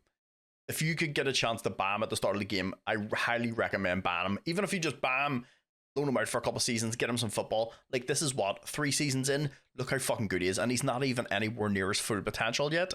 49 games played, 2 goals, 2 assists, and a 7 rating for the season. Of course, Joral Hato also looking fantastic as well. An absolute steal for 28 million. 41 games played, 2 goals, 1 assist. The Bast, unfortunately, didn't really play as many games. Started 2, 3 off the bench. I would like to see him get he should be playing a lot more games, even if it's coming off the bench, because he's so versatile. This one actually surprised me. Martin Vitak started 32 games. We must have had some injuries at the back or something, or somebody didn't play a lot of games. But 32 games, started 16 off the bench, 6 goals. Look how good he's looking. Not bad for a backup centre-back. Young Hector Fort actually got some good game times this year. He got 13 starts, 17 off the bench, got himself 2 assists. Like I said, would still like to see him get a wee bit more football. I'd like to see him get up the La Liga level. And then, of course, Big Nico. 54 games, 7 goals, 13 assists. Not bad for a defensive midfielder. Young Marc Bernal, we didn't actually get a chance to even get him loaned out. As you can see, he's still on the loan list. Nobody was interested in him. But it seems like he's played a lot of games. Started 34 matches, 7 off the bench, 2 goals, 3 assists. I think him and Nico ended up playing quite a lot in beside each other in the middle of the park, which honestly, I'm not too upset about. But one of the things that actually did annoy me this season was Gabriel Vega actually didn't get a lot of football at all. Like, he played 0 games. He is way too good to not play any games. He really, really is. He's one... Because of the whole situation with Pedri, Pedri's more than likely going to want a new contract at some point. He's on 245,000. So Vega, I think, once again, I'm going to put on the loan list this year and probably loan out, because he will probably be the long-term replacement. So if Pedri wants a new contract, we're fucked. Another one that I was surprised didn't actually get a lot of football was Lazar Samaric. It's maybe just the formation that we're playing, because, I don't know, because he can play a lot of positions. He's super versatile. Didn't get any games started, 2 off the bench. This is kind of disappointing. Then young Nasi Unifar, of course, look, he's happy to play as an emergency backup. He get 5 games off the bench. Once again, I would like to see the manager maybe rotate people a little bit more, but obviously there's only so much you can do when you're simulating seasons. Like, I wish I could give the assistant manager like more instructions. Pedri, surprising, only played 38 games unless he got a couple of injuries. 12 off the bench, 3 goals, 5 assists. Noel Darfuch, another one we did try to loan out, but just nobody was interested. He actually didn't play any games all season, which is kind of annoying because he has so much potential. I want to get him loaned out. I mean, Yamal, obviously, like I said, I locked him in for the season, so he played 56 games, 19 goals, and 25 assists. The kid had an absolute screamer of a season. He's also looking phenomenal. Ensai Fete started 21 games. He actually had more off the bench. I think this is because I locked in Lamine Yamal. So it ends up it's either Pedri or Ensai Fete play on that left-hand side. And the assistant manager seems that they like Pedri a wee bit more. So he only got 9 goals and 8 assists. I would like to see us be a little bit better. But like I said, he started more games off the bench than he did actually coming onto the field. Young Vitor Roque didn't start any games, but he got 33 games off the bench, which is important because he is getting football at least. 7 goals, 1 assist. Then, of course, the big man up front, Nelson Viper, 55 games, 43 goals, 3 assists, and a 7.29. So the great thing was, just at the end of the transfer window, we were actually able to get Naipan loaned out, which is great. As you can see, looking very, very good. He played 20 games, no goals, 2 assists, but look, at least he's getting some football. But boys, all in all, look, a very, very good season. We eventually won the cup. That's the most important thing. Look, Real Madrid was going to win the league at some point. Like I said, they have a phenomenal team. They really do. Like, I don't need to explain how good their team is. You know who plays for them. I would love to be able to steal Jude Bellingham from them. That'd be fantastic. But our team, super, super happy, everybody. Look, we fought for the league. We won the cup. The Champions League's probably the only thing I'm kind of disappointed about. We should have done a lot better than that. With regards to the team, obviously, like I said, Gabriel Vega, want to get him loaned out this year. And the same with, where is he? Noah Darvuch, those two, and then Naipan. I want to give Naipan another season on loan. So those 3 players, ideally, if we can get out on loan, would be fantastic. But boys, that's the end of season 3. Let's jump into season 4, do some transfers and stuff. So we got our initial transfer budget for this season as well, but the upcoming season for season 4, that's 244 million. Obviously, I had a lot of money left over from last year that I didn't spend. I'm trying to be as sensible as possible with bringing people in and approach assigns and not spending a lot of money on people. So that means we can spend 75% of what's out, about 180 million we can spend. Obviously, probably not going to spend all that, but it means I can if I want to. So boys, the start of season 4. I've made a few transfers, but our goal, obviously, going forward, look, we've won the league a couple of times. We won the Champions League. We finally got the cup in the bag last year, but like, I still want to keep improving. Look, to be one of the best teams ever, you have to win the Champions League multiple times. And honestly, Barcelona have the team to do that, and we have built the team to do that. Also, Gavi wanted a new contract. He wanted £325,000 a week. Yeah, I got him down to 245, but I had to give him 2.1 million after he gets 15 assists or 10 assists. So yeah, it was the only way I could get his contract under 250. Look, I don't want to lose Gavi in the save. He's a fantastic player. We've molded him into a fantastic wing back on the right hand side. He's also the captain of the team, so I don't want to lose him. Look, we have to pay 2 million. It is what it is. At least we get to keep him in the save. But boys, like I say, going forward, look, Real Madrid won the league last year, so obviously I want to amend that and try and win the league again this year. Do well and the better in the Champions League, because getting knocked out in the round of 16, I'm not going to lie, that one kind of pissed me off a little bit, but I did bring a few players in. But first things first, I got a few of our players out on loan. Obviously, there's a few players in the team. Look, they're not going to develop and get any better if I don't get them some football. So, Nessie Unovar, we basically got him out on loan for the season to Volcano. Look, he's going to go out and get some football. Obviously, look, he's not fantastic, but if we can get him in, get him a bit of football, see how he progresses, if he gets a bit better, and he either happy to play as a squad player, or if he's not good enough, we just move him on. But I've loaned him out for the season to get him a wee bit of football, because he only got, what, two substitute appearances all last year. In the next one, I was lucky enough to get out on loan. This one is in the loan transfer. It did say they came to me with a first choice keeper, so hopefully he can get in there and get some football. Is Dennis Seaman. Look, I want him to get a little bit better. Obviously, our first choice keeper, Hadel, is what, 28? He's got a couple of years till he's 30, but this dude's only 21. Once again, I want to get him out. I want to get him some football, get him a wee bit of experience, because Dennis Seaman is fantastic. The next one is Iliax Mariba, once again, out on loan. He wanted to go out on loan. Probably didn't get enough football last year, but look, we brought him back because it's Iliax Mariba. He was molded here. But he wants to play some first team football, and I get that. So we've loaned him out for the season to Almeria, trying to keep it as much as I can in like the Spanish league and stuff. So then one of our transfers, we were actually able to get out the door. Look, this is fucking terrible. I don't understand why I had so many problems getting rid of Rafinha, Koundé, and De Jong. Like any other save, those people are biting your hand off to get those players. So Koundé, obviously, with regards to, like, we have stipulations in this save, so he wanted a shit ton of cash. That's the only reason I got rid of him.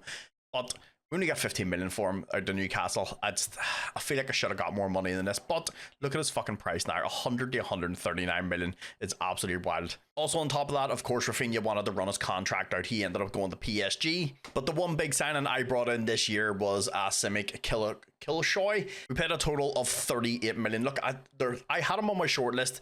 Didn't really have massive intentions of bringing him in, but then I seen that Arsenal was after him. Who else was after him? PSG, a bunch of other clubs.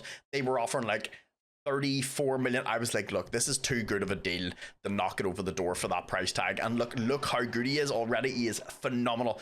Strong with one foot, very strong with the other foot. He's only 21 years old.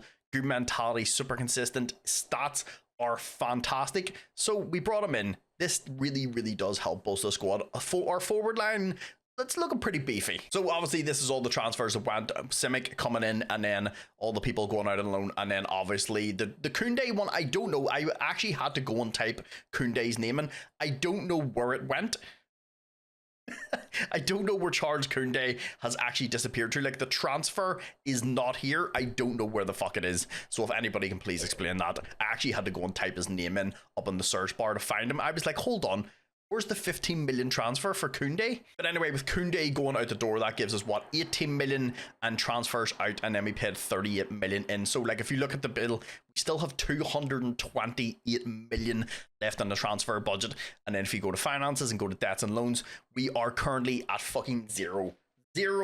Start of the 4th season, I think we've done absolutely fucking fantastic. But boys, that's enough of blowing my own trumpet. Look, this is a very, very talented team. Look, we just needed to clear out. There was a lot of people in Barcelona that just wasn't really playing that much and was on crazy wages. But the team, once again, not going to fuck with the formation. Really, really, I guess if anybody wants the formation and you're watching this video, the formation will be in the pinned comments, along with the save file for this, the corner routine, and anything else I'm using will be down there below, and you can just go and download everything for free. But team wise, look, I wouldn't really overly change the team, but I don't. The only thing I think the assistant manager is going to do, he seems to never play Lamine Yamal in this winger role, so we may have to lock Lamine Yamal in again this season. And with regards to that, I think the rest of the team should be okay. Because hold on, I actually want to show you how good Paul Koulibaly is right now. Where is he? Paul Koulibaly, look how fucking well he's progressed. If you go and compare him, I compared him to, who was it? Antonio Silva. Where's Antonio Silva? Silva, dude, alphabeticals. Look how close he is to Antonio Silva. And like, think of how good Antonio Silva is rated in Football Manager. Paul Koulibaly, I swear to God, if you bring the kid in, you can get him for 2.3 million at the start of the game with obviously the updated database and stuff. He has a buyer clause. Highly recommend activating. The dude is fantastic. But I think the backline's going to stay the same as Hato, Paul Koulibaly, and Antonio Silva. I think the assistant manager will keep those. But the only thing I don't think he's going to do is put Lamine Yamal in. See, he just doesn't.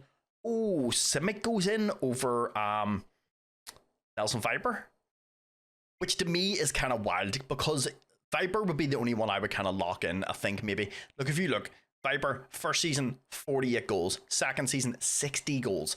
Third season, 43. What's that, like 150 plus goals in 3 seasons? Why would you not play him? So Simic, yes, absolutely fantastic player, but Viper's definitely getting locked in. Definitely getting locked in. The only thing I would change is Mark Bernal is not going to be playing. This is how I would want the assistant manager to set up the team. Where is, fuck, I've lost him now. Where's Lamine Yamal? Or Simic?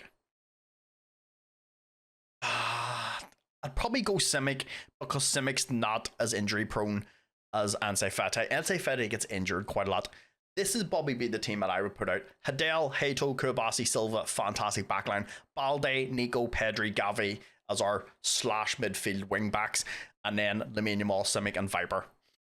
I think that's a fucking deadly front line. Obviously, like I said, Anse Fati in this role, he's a little injury prone. He does get a few injuries, because as you can see, the last bunch of seasons, he's only played like 30 games. So I think Simic in here will be absolutely fantastic. I think this is going to be the only 2 people I lock in. My only worry is Pedri is a little injury prone. So if I lock him in, it may cause a few injuries. But we did it with Gavi in the first season and he was fine.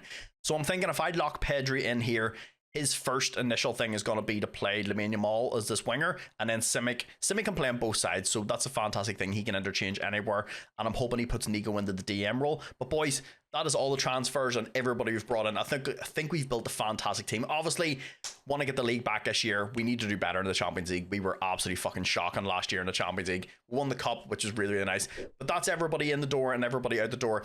Obviously, I'll bring you back in January if there's anybody that I want to bring and it's an approach to sign. And then once again, obviously, I'll bring you back for the youth intake if it's better than 2 stars. But boys, let's go play season 4. So boys, we've hit the January transfer window. There is a few people that are of a little interest. One of them is young Rasmus Højlund. Of course, look, absolutely fantastic player, but he is on an approach to sign. He's also listed by Man United for 48 million. And the only club that's interested in signing him currently of the 1st of January is the Saudi League. So yeah, I'm going to go in and offer for him. Don't think it would be too difficult to get this deal done. Jesus, he wants a lot of things, doesn't he? Right, the intensive language course, I don't mind. He's happy to be a squad player. So the contract we settled on 105,000 and 100 million buyout deal. Look, this is very, very good. Look, down the line, if we were to lose him for 100 million and we get him on a free, I'm very, very happy with this. And £105,000 a week gives us a lot of room because obviously, like I said, we've got stipulations. Anybody over 250,000. I also had to do the same thing with Alejandro Balde that I had to do with Nico. I end up having to give him like, what was it, like an 8 million signing on fee because he wanted 400k a week and I don't want to lose Balde. So I got him down to 245 and I had to give him like, was it, he's on like 100,000 every appearance. Look, in the long term, it's going to be fantastic because you're not going to be able to find another left back that's as good as Balde. That's one Spanish, still only like 23 years old. The other one I was actually looking at is young Alex Scott as well, because at some point we are going to have players leave. Like Pedri is on £245,000 a week, so his next contract is more than likely going to be over £250,000 a week. It's once again why I kept Gabri Vega. Once again, I put him out on loan, so he's going to be the long-term replacement, but I would like to have a wee bit more squad depth. Look, Alex Scott is fantastic in his game. He's only 24 years old, so I'm going to go in, give him a contract. He's happy to be as a squad player, which is fantastic. This is a lot of stuff, right? He's happy to play as a squad player, but he has to be played in centre midfield. If we play our cards right, Alex Scott could be probably the backup to Gavi. So we settled on a deal of £150,000 a week and 132 million release clause. This is very, very good. If we can get Rasmus and Alex Scott in the January transfer window for free. So we are at our youth intake. Obviously, we do have one player that kind of looks, he's got a little bit of potential, a little 5-star action. Look, our overall is only an average at 2.5. With Barcelona's youth academy, we should be getting way more absolute bangers than we are right now. So this one is a central defender. Honestly, he's not bad. He's got a fucking terrible mentality. Dude, why is this always the way for me? Terrible mentality and inconsistent, but he's very strong on both feet. He's not going to play as a centre back because he's only 5'9". Granted, in a back three, you can get away with having someone a little smaller. Look at Lisandro Martinez at United. And the next one is a keeper, Gustavo Valdez. Look, very, very good aerially. 12 aerial reach and 12 jump reach. Can play fantastic both feet. He does have a good mentality. Only 15 and he's Spanish, so no one has a wee bit of potential. Then young Alfred, I don't know why his face hasn't changed. These bog standard faces are absolutely wild, but this one has really, really terrible composure. He's injury prone, he's inconsistent, but he has a good mentality. He's only 15 years old. He would probably, looking at this, he would probably be better as a centre back. He's a little slower, but this is things that we can bring in. Look, we can work on his pace, we can work on his aerial reach. He's actually all right. 13 jumping reach. Heading needs to come up a little bit with 7, but like his pace is pretty bad. But that, like I said, once again, things we can work on. He's a left footer, which is kind of hard to find sometimes. But that is where the good players end. The rest of them are not fantastic. As you can see, look, I've got them all signed to contracts. I always do. I usually try and get all the good talents, the top talents, and the elites all signed. Because look, once again, there could be some hidden gems in there. You just never know. You have to give them a couple of years and see how they develop. But boys, all in all, it wasn't bad. So boys, we are at the end of season 4. Look, we've built a absolutely fantastic team. I'm very, very happy where we are team wise. We also got a bit of a hefty transfer budget for next year. It is totaling 299 million. But with regards to the league table, boys, we got the title back. Look, Real Madrid may have pipped us to last year. I think it was more down to us. I don't think we just played great, but they also, like, they were good last year, and I expect this to happen. Like, I expect Real Madrid to give us massive competition. And like I said, I don't want to win every single year. I want them to improve. I want us to improve. I want the league to get better. I want more teams to do well. Atletico Bilbao up there in 3rd. Like, also Valencia up there in 6th. Absolutely fantastic to see. Atletico Madrid down in 5th. Villarreal down in 9th. But we played 38 games, 30 wins, 5 draws. Draws against Real Madrid, Real Betis, Almeria, Valencia, and Vigo. Then we lost 3 games to Almeria. Valladolid and Volcano. Of all the teams you expect to lose against, like, you wouldn't expect that. Big Nelson Viper up there with top goals, 36, 3 ahead against Kylian Mbappe. Dude, he has probably been our best investment. 2.8 million for a dude that has scored this many goals. I don't know how many goals he scored overall, but he's sitting at what, like 150 or something for the season. If he scored 50 goals this season, that's 200 goals he's got in 4 seasons for us. He's also in there for average ratings. Pedri is also in there for assists. It's weird not seeing Gavi and Balde in here, but they are on support, so I kind of expect this a little bit. Then Nelson Viper in there for player of the matches. Heidel, 24 clean sheets. Then if we go up to the team stats for overall, as you can see, most points in a game, us by a decent margin. We scored 101 goals, which is fantastic. Look, I want to try and get over 100 goals every season. Most shots for, fewest shots against, most clean sheets. We had 24. Real Madrid with 21, pretty close behind us. Valencia did very, very well. Then fewest conceded. We only conceded 19. Real Madrid were on 30. So our defense of fucking Hato, Pau Abassi, and Antonio Silva was absolutely rock solid. Also, Heidel has always been fantastic. But we started the season off really well with a 3-0 win over Real Madrid. So we started scoring off with Nelson Viper. Of course, it was a header. Then Ensai Fete added a second. And then Big VTAC rounded things off for a nice 3-0 win. Then we had a fantastic result against Atletico Madrid. I couldn't say that for a second. Atletico Madrid's a bit of a tongue twister. Smashed him 6-0. So Nico started off the scoring. Young Naipan added the second. VTAC added a third from a big corner. Of course it was going to be a header, boys. Then Nelson Viper added the fourth. Then Young Simic got onto the score sheet. Then Nico rounded things up with an absolute belter. Then we also added a nice little 2-0 win against Villarreal. Nelson Viper with the first goal. And then Young Simic added things up with a 2-0. But we also added a 8-1 victory over Valencia. So Nelson Viper started things off. Then Young Pedri. Young Simic with a third goal. Then young Pau Abassi. Then little Maestro Pedri added himself another goal. Viper knew Pedri was ahead of him in goals, so I had to add another one. Then young Gavi from right back added a goal. They hit back with a goal of their own, but at this point it was already 7-1. Then to round things off, Big VTAC from another corner. Man loves to score from corners. So as you can see from there, some fantastic results for us. Like the 8-1 win over Valencia was very, very nice. But the main one, like I said, is going to be beating teams like Real Madrid and Atletico Madrid. They're the ones that we're going to have to beat. And we got a nice 3-0 win against Real Madrid. We actually beat them twice, which is good to see in this season. But Viper got himself a couple of good goals. So then that takes us to the Spanish Cup.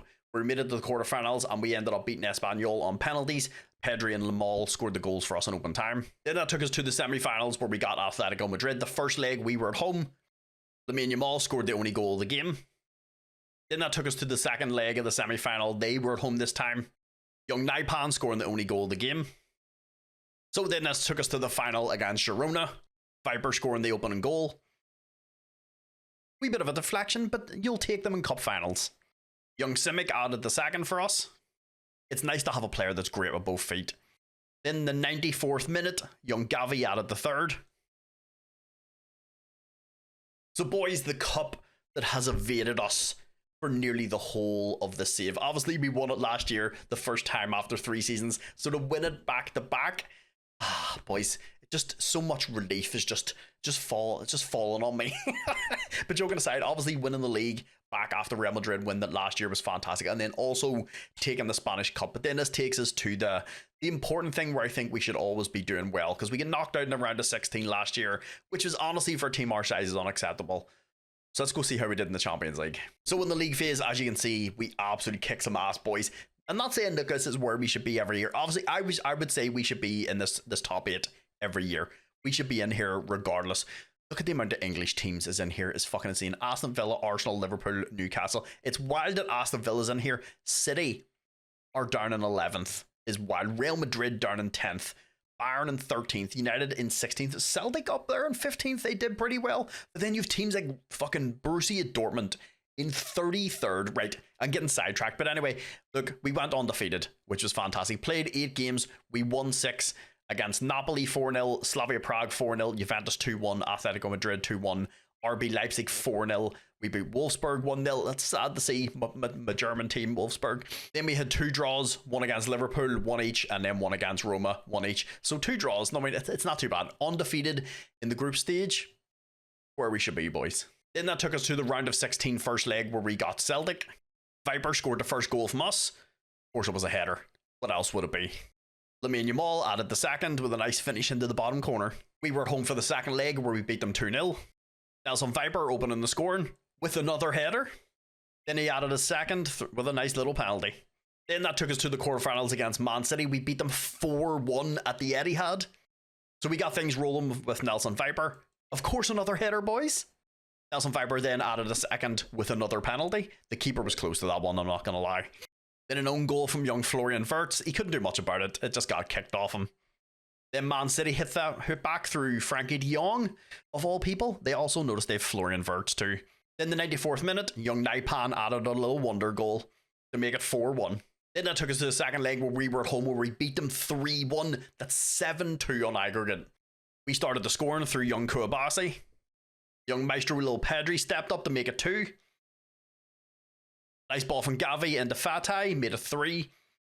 Of course, it wouldn't be a Man City game with Erling Haaland scoring. I also noticed they've got Bukayo Saka.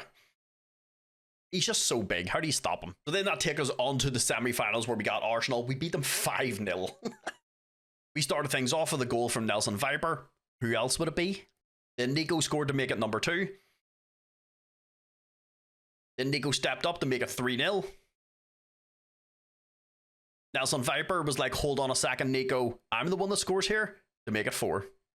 Not many people have a chance to do this and outdo Viper, but Nico got himself a hat trick to make it 5. Then that took us to the second leg at the Emirates where we drew 0-0, so we already went through because of the 5-0 hammering. So boys, another Champions League final. So then that took us to the final against PSG. We opened the scoring through young Vitor Roque. I think Viper was actually injured for this match. Then they hit back through Vinicius Jr. They also have Vinny Jr. and Moises Caicedo. So PSG, they got a bit of a solid team. So it finished 1 each in normal time. We went the whole way to penalties. Young Ansai Fete scored for us. Vinny Jr. actually missed. Then young Vitor Roque actually missed. Xavi stepped up. Young Gavi. Lee Kang. I really wish one Lemons would miss at some point. Young Naipan. That was a good finish into the bottom corner. Vitinha. Adele was close to that. But unfortunately for us, young Pugvert missed to make us lose the final. This is unfortunate. Look, it kind of sucks a little bit, but we made it to a Champions League final. And look, when you make it to the Champions League final, you can't always expect to win. Look, they have a fucking ridiculous team. Like, they have Vinicius Jr., they have Caicedo, Warnsey, Amari. Like, they have a ridiculous team. They've bought some very, very good players. But the only thing that kind of hurt me a little bit was this young man. Young Pugvert, our centre back, was the one that missed our penalty. Like, this dude's only 18. He's in the Barcelona B team. We must have had a few injuries, so we must have had to bring him up to play in the team. He's also looking fantastic, by the way. But it is unfortunate. Look, we got the another final. That's 2 finals we've got to in 4 years, so I'm very, very happy. I can't expect to win every single year. But they also run salt into the wound. We also lost the Spanish Cup Super Final in extra time to Real Madrid. But all in all, boys, look, if you're looking at this is a very, very good season. Won the league by a good margin as well. UEFA Champions League runners-up. We made it to the final, lost in penalties against a very, very good team. Spanish Cup, won that, runners-up in the Spanish Super Cup. I'm pretty happy with this. So, Big Hidel played 61 games, which is absolutely insane. Conceded 30, but he had 38 clean sheets and a 7.1 for the season. He's been a fantastic signing for us. Of course, then young Captain Fantastic, young Gavi, 49 games played. Only had 3 goals and 9 assists, so not a great season for Gavi, but I know he had a few injuries because he only played 49 games. I seen he was out for a couple of times. Like when I was back in January, he was injured, and then when I was back for the youth intake, he was also injured again. So had a few injuries this season, so would like him to maybe step up because like 3 goals, I don't expect him to score a ton of goals, but I would like to see him get a wee bit more assists. But then I have to remember him and Balde in this tactic are also playing on support, so I don't expect him to score a shit ton. Maybe just getting over like 10 or 15 assists a season, I think it's reasonable if you're playing like 45 to 60 games a season. Then young Balde played 53 games, 5 goals. See, he gets 17 assists. A very, very good season. He also looks fucking unreal. See what I mean about his contract? He's at 245, but he is here till 30-31. But probably give it a couple seasons, he'll probably want a new contract. Then young Gerald Hato Very, very good sign. I'm very, very glad we brought him in. Played 51 games. That's a large amount of games this season. 5 goals and 7 assists. Not bad for a centre back. Then young Paul Kouabasi played 52 games. Our backline seems to have played a lot of games. This is crazy. This is not even him at full potential. He's a 3-star. I reckon he'll get the 4. I don't see him getting the 5. If he gets another star better than this, that's absolutely insane. Look, he's at 15 jump and reach and 15 head. And of course, I was working on his aerial. His bravery was already pretty decent, but I wanted his head was at 13. So in a couple of seasons, he's been up by 2 points. If I can get his jump and reach up to 16 and 16, I'll be pretty happy with that. But even if he stayed like this, he's already fantastic. Then Antonio Silva played 54 games, 1 goal, 3 assists. The Bast, once again, didn't really get a lot of starts, but our centre backs all played a lot of games. He started 4 games, 4 off the bench, didn't get any goals or assists. VTAC started 25 games, 23 off the bench, 5 goals and an over 7 rating. He looks very, very good for a dude that we bought for, what, 7.5 million? Charisma, he's also upset at Spaghetti because he wants to play more games. I understand that. Started 4 games, 15 off the bench and 2 assists. I could probably see us more than likely moving him on, because Charisma, look, we got a couple seasons ago, 3 seasons ago on a free. Look, if he wants to go and get some first team football, I understand that. So he's one we may look to move on, but I'm happy enough, honestly, to keep him in the team. Young Hector Ford actually got a decent amount of games this year. Started 12, 23 off the bench, 1 goal, 8 assists and an over 7 rating. He's 21 now. Look, starting to get a wee bit better. A lot of stuff starting to go up, and he could improve significantly. So this is one, hopefully gets a wee bit more football next year. Then of course, Big Nico, 44 games played, 8 goals, 10 assists. He did unfortunately suffer a broken foot right at the end of the season. That kept him out for a little while. Then of course, young Pedri, I did lock him into play in the middle of the park. 52 games played, 11 goals, 22 assists and a 7.18. He also got himself a wee bit of a major injury. I don't even know, but sprained knee ligaments being out for 2 weeks really class as a major injury. A major injury for me would be like a cruciate ligament injury, like a broken bone, something like that. But all in all, Pedri had a really, really good season. Like 22 assists is wild. Then Naipan, this is amazing to see. Look, the kid came in the team, got a ton of football.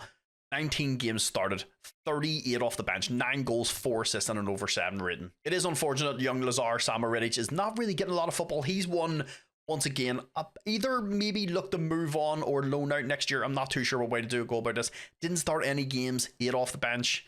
Then young Lamine Yamal, 48 games played. He's also set as world class now, which is unreal. 11 goals, 17 assists, and an over 7 rating.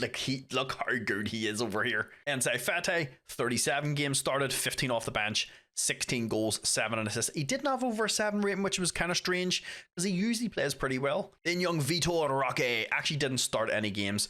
Off the bench 35 times, 6 goals and 3 assists. I would say with how good he is, I would say coming off the bench is not bad. Like, I mean, I would like him to start a couple of games here and there, but like, being a squad, like, he's happy. He's as set as a fringe player, so like, he's happy enough. Simic, of course, we only just brought in. 38 games started, 17 off the bench, 16 goals, 6 assists. He didn't have over a 7 rating. That's something I would like to see him improve a little bit more, but he's playing as the inside forward, so he's obviously going to get more goals than he has assists. But 16 goals in 38 games, that's pretty solid. But then of course, the man, the myth, the absolute legend, Nelson Viper, played 60 games, 0 off the bench, 49 goals, 3 assists and a 7.39. So that means he scored over 200 goals in 4 seasons. Boys, all in all, a fucking absolutely fantastic season. I'm really, really happy with this. We've built an amazing squad. I can't really see me adding too many people for the 5th and final season. I don't really see me needing to add anybody. I think the team that we've built is fantastic. If I do add anybody, it's going to be like wee hidden gems that I find whenever I'm searching around or the scouts bring me. So one of the young players I do actually want to bring in is this guy, Marcos Antonio. Look, he's only valued at 9.2, the 11 minute. I think he has a buy clause of 14 million though, 13.7. So this is one I do probably want to bring in. 18 years old Brazilian, put him into the under 18s or loan him out against some football. Look how good he is early mentally. Absolutely fantastic. 6'5", play with both feet, amazing mentality, super consistent, playing a 2-star. He'll probably be like a 3.5 star player by the time he gets to us. I was also looking at this guy from Bayern as well. Looks absolutely fucking fantastic. He's only 18, 6'1", 15 jump and reach, 14 heading, 17 finishing, 17 determination. Teamwork and work rate are phenomenal. Passing is good. Technique is also phenomenal. Physical stats are absolutely insane. He's massively inconsistent, which is the only thing that will kind of worry me because he has a 45 million buy clause. But boys, all in all, I think that's a good place to stop off for season 4. I'm going to jump over. Not too sure if I'm going to do too many transfers or anything in season 5, but let's hop in. So I spent a little cash on this guy. Look, like I said, obviously at some point we're going to lose players through contracts because anybody over 250,000 has to go out the door. So I brought this guy in. Look, already playing a 3-star, has 4 to 5-star potential. He's only 19. He's 6'4". 6'4". Good dribbling, good first touch. He has a fantastic pass and technique is unreal. But on top of that, he also works hard. Vision's good, off the ball is good, flair's good, determination of 19, 14 decisions, 13 composure, 16 anticipation, and physical stats are absolutely insane. He already has 13 strength at 19 years old. Like I said, we did end up having to pay a total of 78 million. Look, this is what happens when you have to pay for the best players in the world, and this guy has the potential. Look, you know I hate paying a lot of money for players, but when we have a transfer budget of totaling about 380 million, I think it's okay to spend about 70 million on that of somebody for the future. And like, we've been buying wee deals here and there, like 1 million for a player, 2 million for a player, buying a bunch of people on approach assigns. So I think this is a very, very good deal because, like I said, at some point we're gonna lose Pedri, and I think this guy's the ideal replacement for him. He's also a fucking beefcake, so him and Nico in the middle of the park would be fantastic. So the only transfer we had go out the door was Eduardo Charisma. Obviously wants to go and play more football. We sold him on the Benfica for 5 million. Look, honestly, look, we got him on a free £5 million in profit. He gets to go play some football. We get some extra cash. One player I did bring in, this is going to be more a long-term replacement for Balde. Obviously, he's only 17. He's still got a long way to go. I am currently working on his development. I'm working with the fullback, working on ball control, so his dribbling, first touch, his technique's already solid, but it's mostly his dribbling and first touch. Did have to pay a wee bit of cash for him, a total of about 24 million. But it's 24 million, I think, really, really well spent. Look, he's already got fantastic agility, good pace, 18 determination, good teamwork. He's actually, his marking, passing, tackling, and technique are all solid. Look, he's in our under 19s, which is stacked out with really, really good talent, and he still has 4 to 5-star potential. Amazing mentality, super consistent, which is what I want to keep in this team. Then another one I brought in, young Gregory Campbell. This one was about 17.5 million. One, once again, I had on my shortlist. A couple people put in for him. I swooped in and just took it. Look, he's one of those ones. Look, I'm probably going to drop him down into like the B team and get him a wee bit of football and try. I did try and loan him out. Nobody was interested. I don't understand why, because he's fucking fantastic. But once again, in January, I'll offer out the same deal, try and get him out the door on a wee loan. He's in the first team and he's still 4 to 5-star potential. Then the last one is Marcos Antonio, a little centre back. This costs us 13.2 million. He had a release clause, so I just activated it. 6'5". He's absolutely fucking massive. Can play with both feet. Jumping reach is fantastic. Heading's already fantastic. Bravery's good. Determination's good. Leadership's good. Positioning's good. Teamwork is good. Tackling is good. He is one I think could be really, really good. Once again, he's in the under 19s, which is absolutely stacked out, and he's still 4 to 5-star potential as well. Then I did also loan out a bunch of players. One of them is Vitor Roque. We loaned him out to Mallorca for the season. Alex Scott wanted a wee bit of first team football, and we can only register so many players, so I loaned him out to Porto for a season. Young Unavar, he went to Volodad, who actually had a good season last year, so he'll go in, sort of bolster their team up a little bit. Then the other one I loaned out is our defensive midfielder. We loaned him to Vigo, was that? Yeah, we loaned him a Vigo for the season. We guy from the under 19s, Cabale, wanted first team football. Basically, I give him a new contract, and in his contract, he wanted to be loaned out. He wouldn't take it out of his contract, so he's away out on loan to Intercity.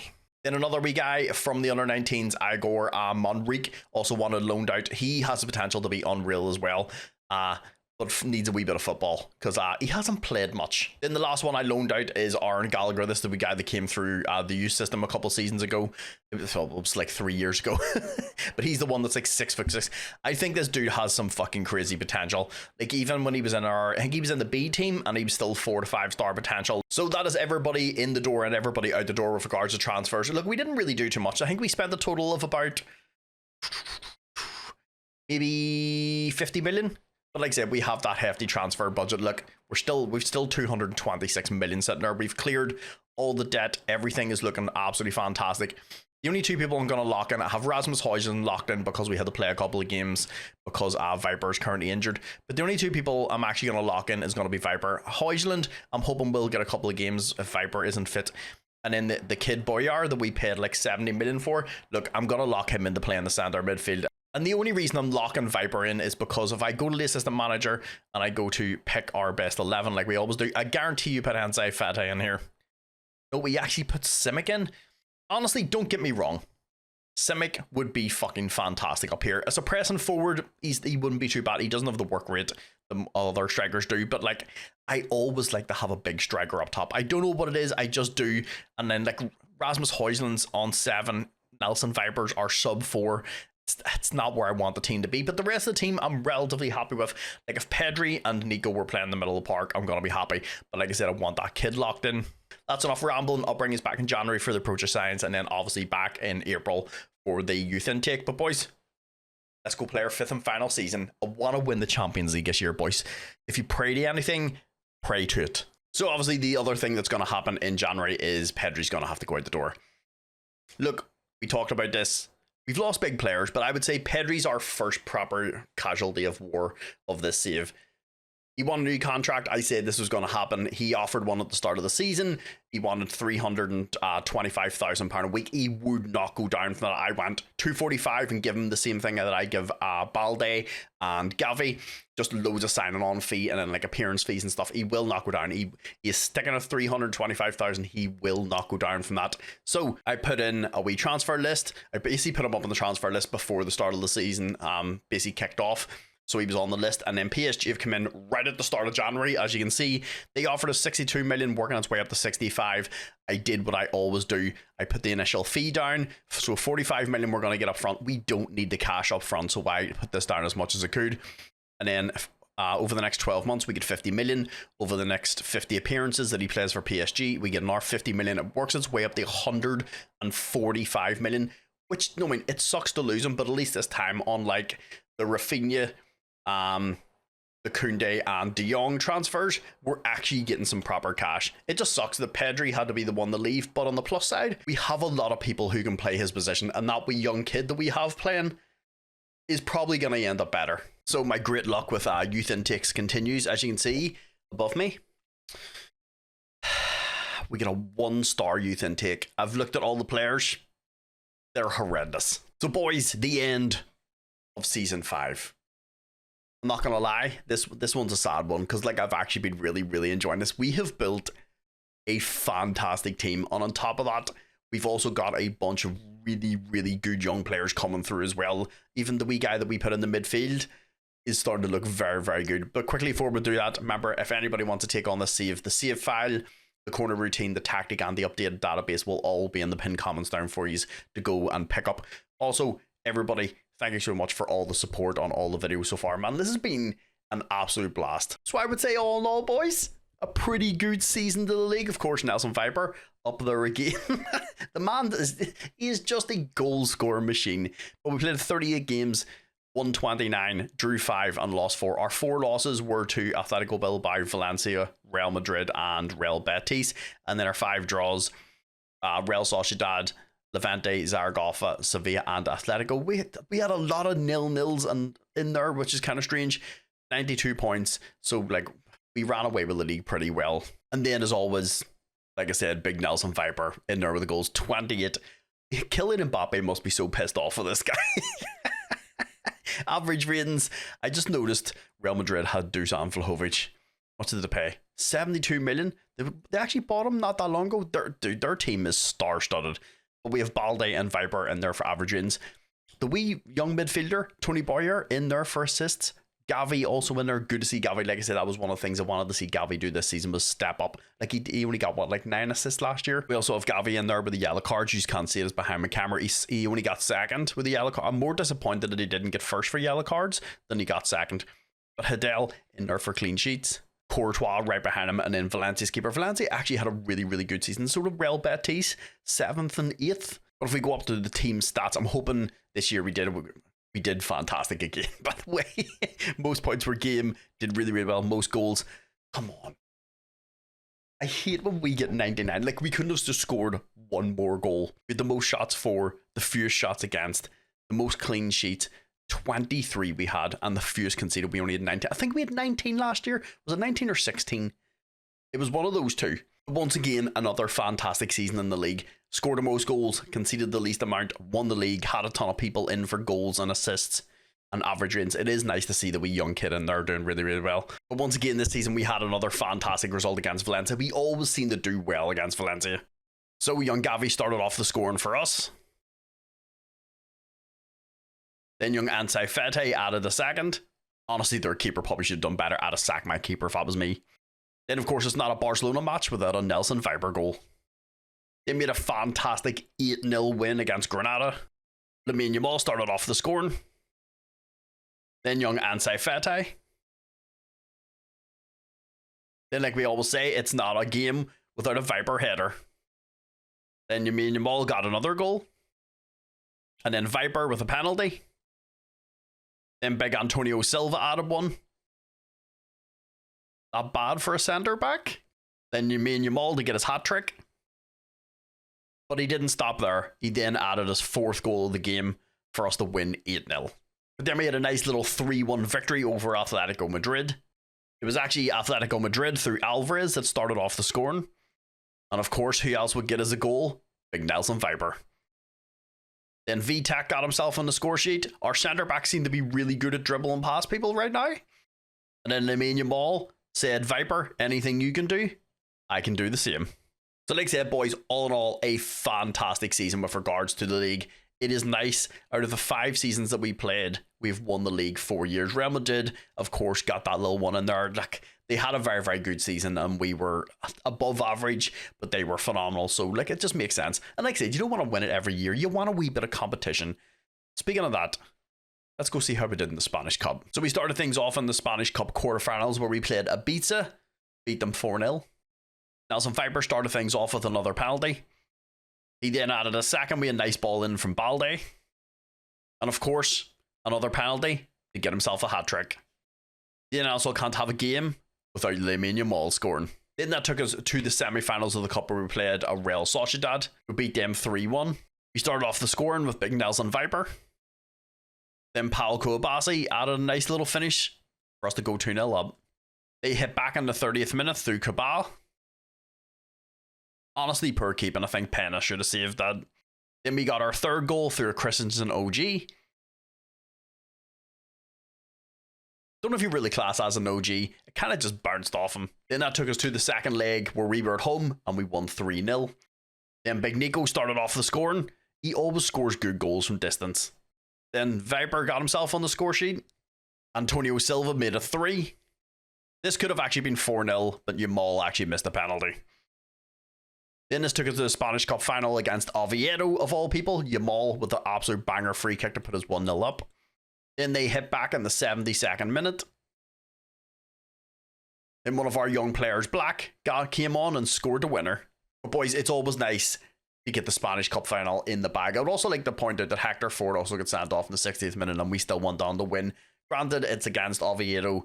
I would have expected us to win this, but like I said, winning the league and winning the cup. The first couple of seasons was a little rough in the cup, boys, I'm not going to lie. But like I said, that's the league in the bag, cup in the bag. How did we do in the Champions League? So starting things off in the league phase, we finished 6th. Look, I'm happy enough with this. Like I said, as long as we're finishing in this green, I think this is where we should be. I just noticed Galatasaray are in here. That's absolutely wild. So, played a total of 8 games. We won 5 against Olympic Marseille, Antwerp, Man United, Slavia Prague, and Leipzig.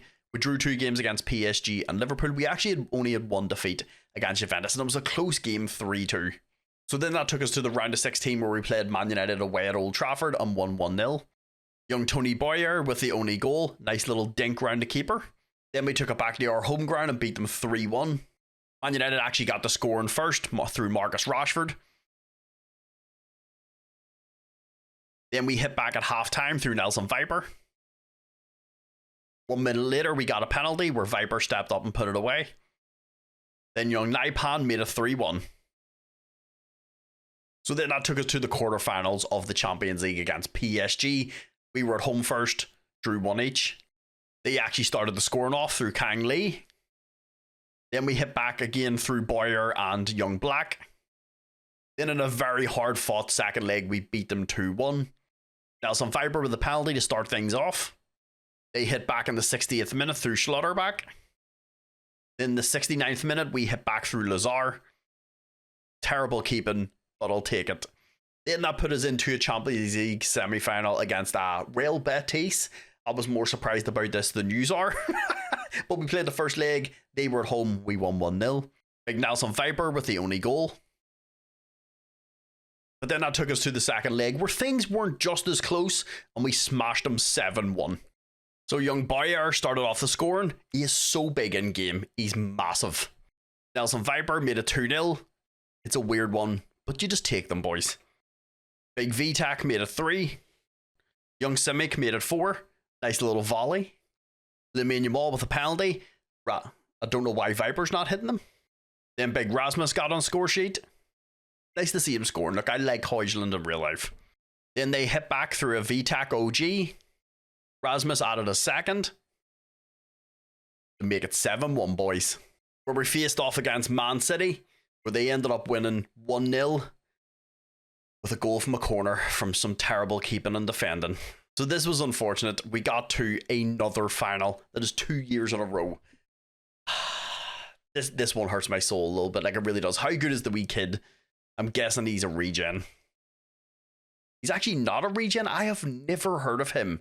But then in regards to the team, Hadel, 49 games played, 34 goals conceded, but he had 24 clean sheets, which is insane. Young Balde played 50 games, 3 goals, 17 assists, and a 7.33. Young Gavi, a way better season from him. 45 games played, 3 goals, 20 assists, and a 7.28. This is what I want from Gavi. He's still only 24.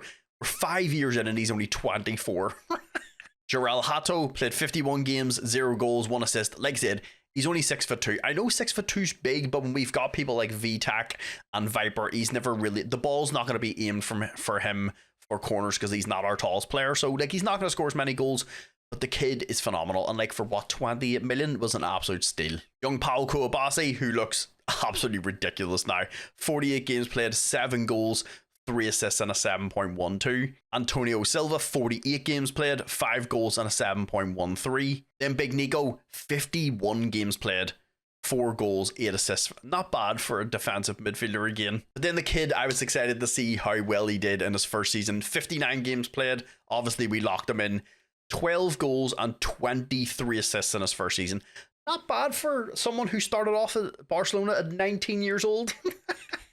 Look, I know we paid a lot of money for him, but he's just so good all round. It was one of those ones, like, you know, I don't spend a lot of money on big players. It's not very often. Like, if I spend money on a big player, I replace him by selling somebody. Obviously, we paid 78 million for him, sold Pedri on for 140, so we ended up making 60 million over that deal. That's how I look at it, because, like, I get rid of Pedri, brought him in, so, like, the transfer kind of nullifies itself, and we made 60 mil. Then young Lamine Yamal, 47 games, 25 goals, 14 assists, and a 7.23.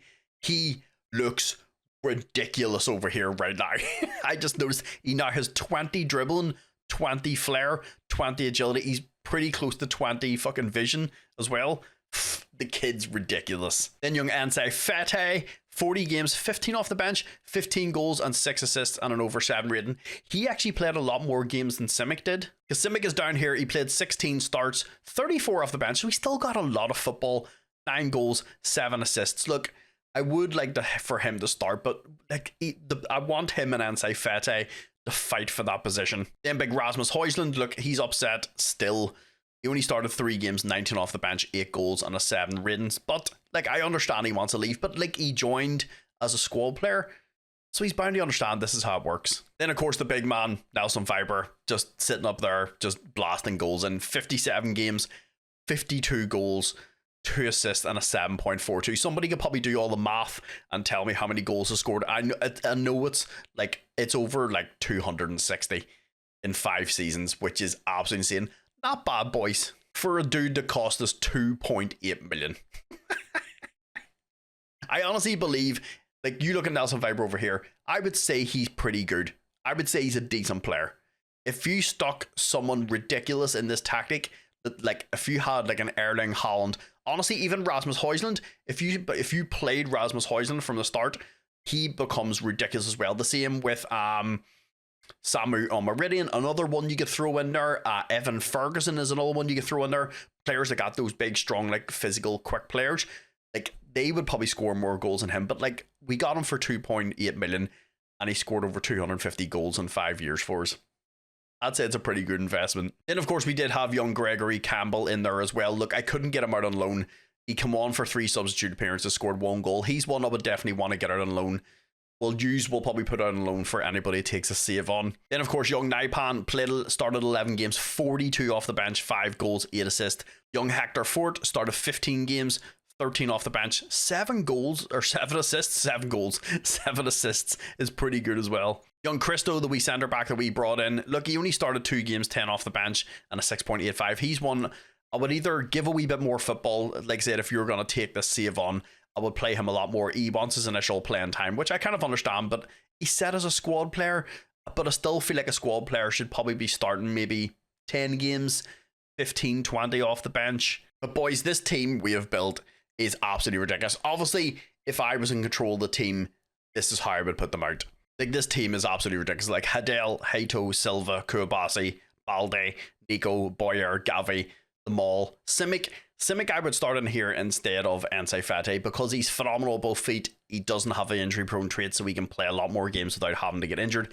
And then Viper, honestly, you could change into Viper with Holland if you wanted to, or put Simic up here like the assistant manager does and play Ensei Fete. It's completely up to you. But with me, as my up front, I always like a big, strong physical player. It just seems to do well, and it's my play style and how I enjoy it. But this team is absolutely ridiculous. You also have Hector Fort, Christo, Vitak, Vega, Naipan, Fatai, Højlund, Campbell, Lazar, Mark Cross, Mbake, and Penna on the bench. You also still in the team have Zeno de Bast, Unifar, Eliax Mariba, Alex Scott, Pablo Toure, Victor Roca, Dennis Seaman, Noel Darvuch, and Mark Bernal. And then even if you go into the under-19s, like, it's absolutely stacked out. Like, it really, really is. I'm not going to go into every single one of these players. Like, you can go in and have a wee look at them yourself. They are very, very talented.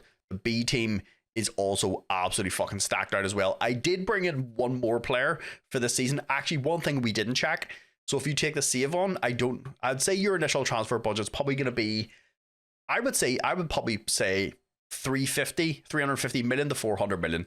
395 million you'll have and 1.38 million or 1.38 million in the wage. That's absolutely wild. You could just make this 400 million if you wanted. So if you take a save on, you've got a phenomenal team that is very, very young, not on crazy wages, and you have a shit ton of money if you just want to go and buy whoever you want.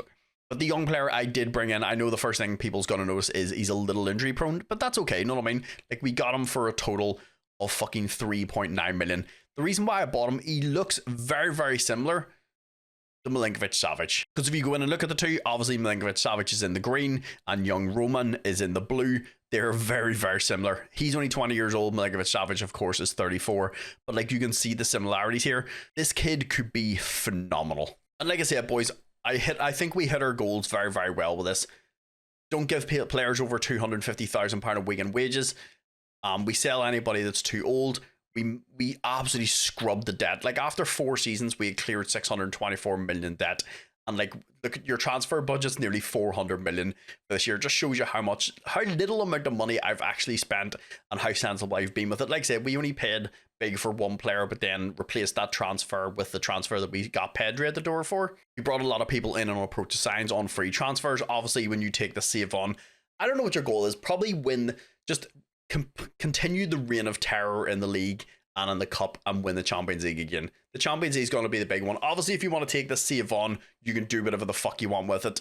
But I would like to see people stick with the rules of this save. Like I said, if any of the players go over £250,000 a week in wages, you have to get rid of them. If they hit 30, you have to get rid of them. So boys, if you take the save on, leave in the pinned comments down below. Let me know how you've got on. I'm always super, super interested to see how people play with this save. Let me know who you keep, you decide to sell and make a wee bit of cash. But boys, that's going to be a fantastic spot to stop off for this save. Thank you very much for watching. Remember, like, comment, subscribe. Only if you fucking want to. And YouTube, have yourselves a fantastic day. I think we did good with this save.